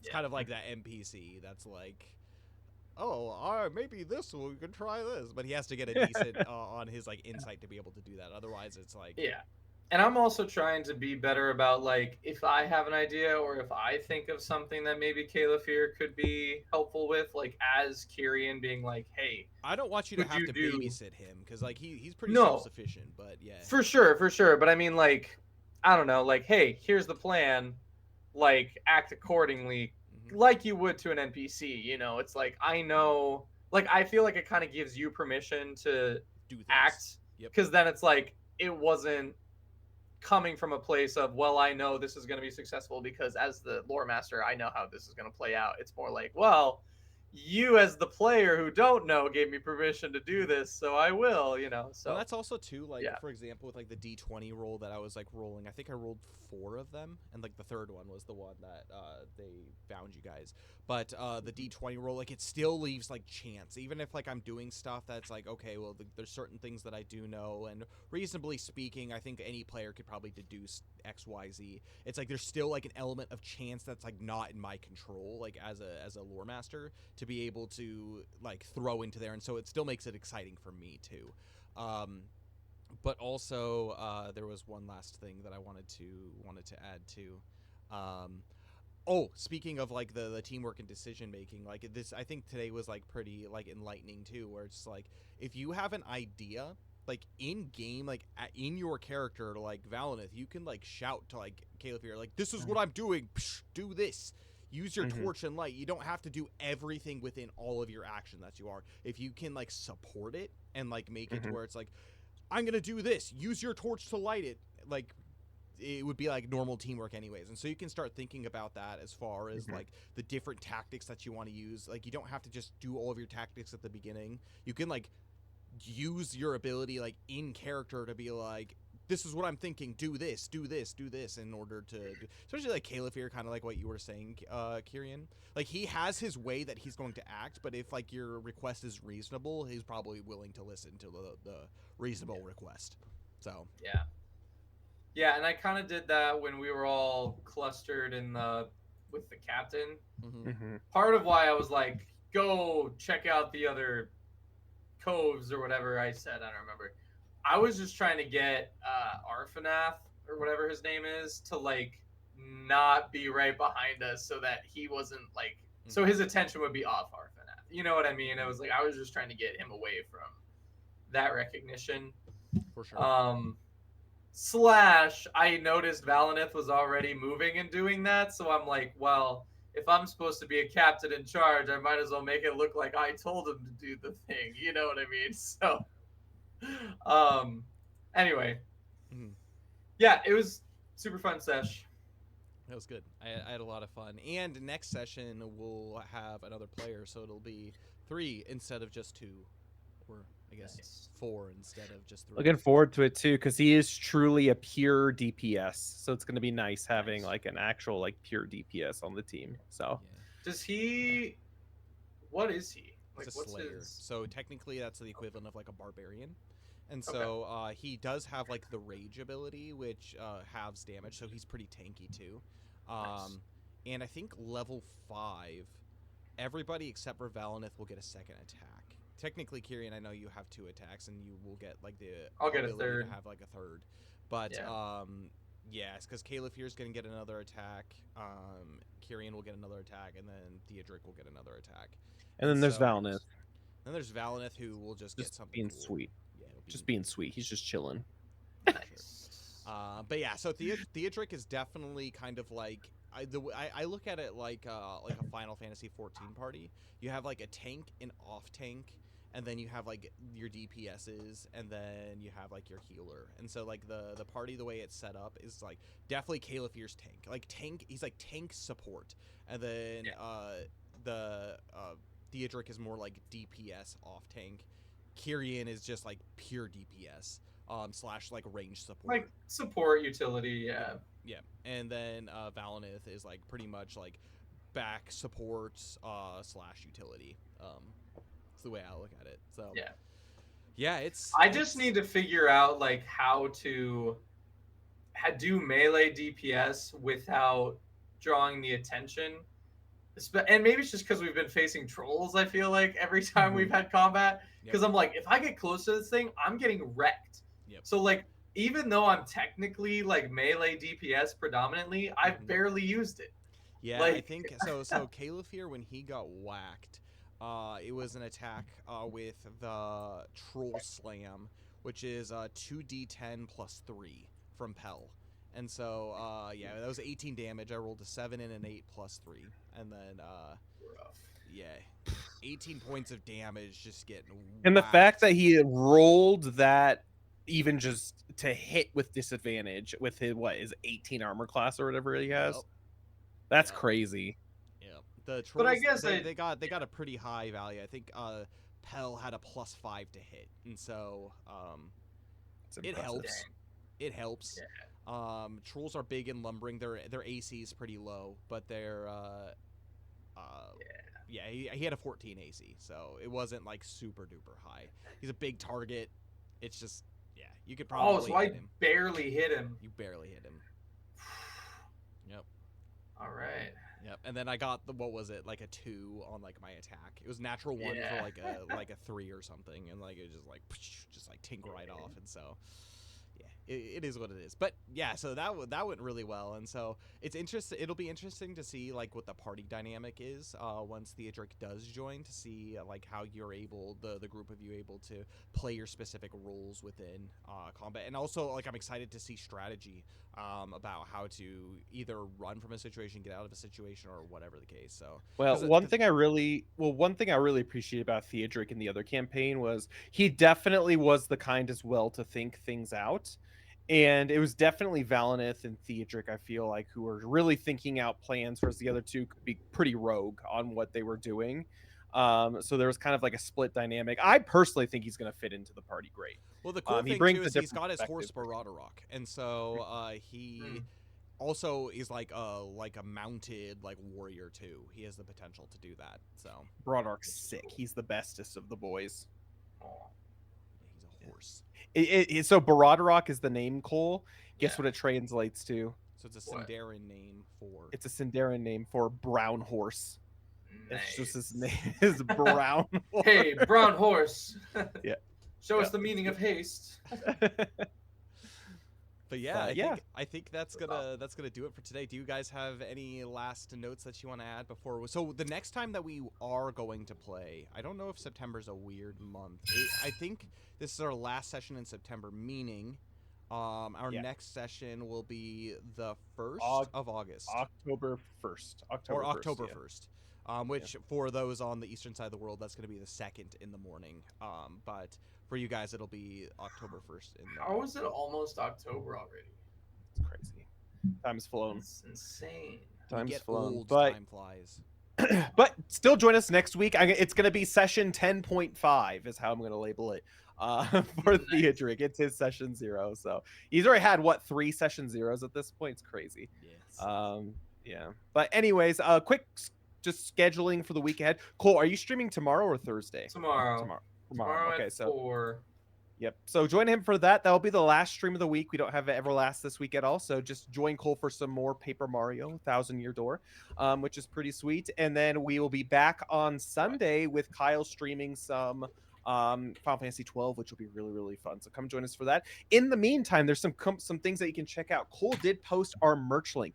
So we actually have updated a bunch of our merch. So behind the scenes, we haven't just been sitting here. Kyle and I have been really, really working on Everlast.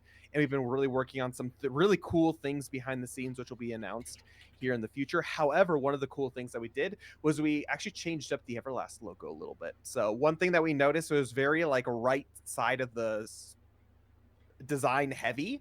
And so because of that, we got it commissioned so it's kind of like evened out so we can Looks use sick. it for more things that are like more Oh, centralized. do you like it, Cole?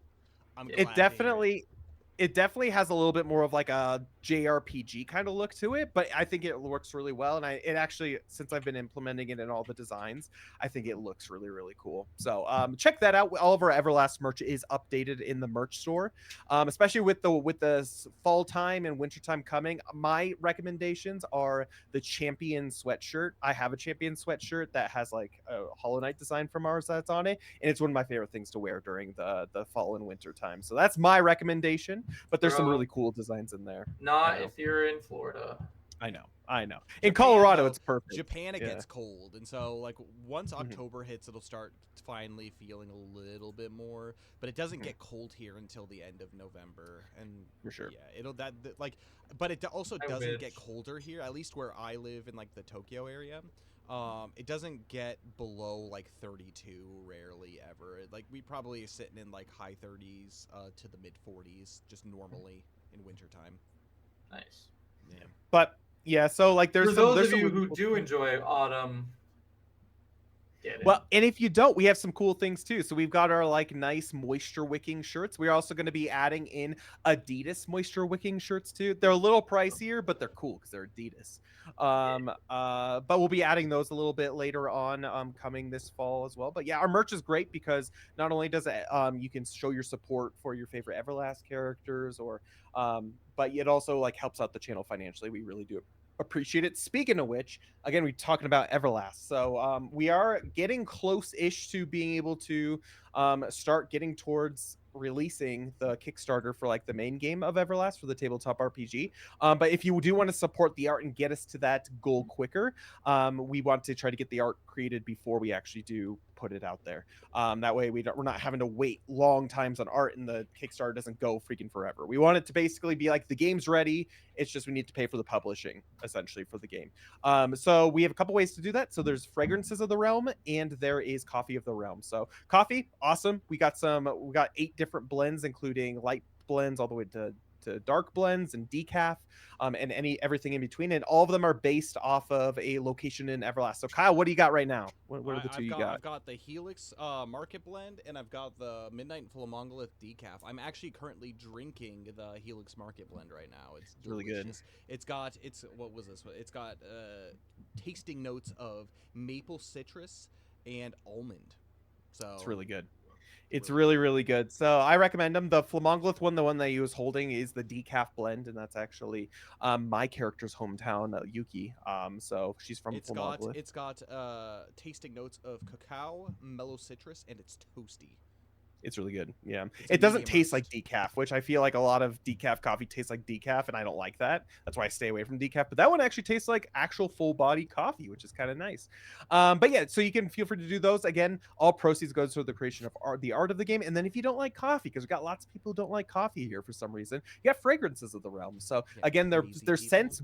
I know, they're absolutely insane. But there's a bunch of different scents that kind of like match a certain kind of like aesthetic that you could use for your other tabletop RPGs, not just Everlast, but the art is of Everlast, and they're from different places. So we currently have our Shiloh Harvest, which is our fall scent out right now. It's like apple orchard.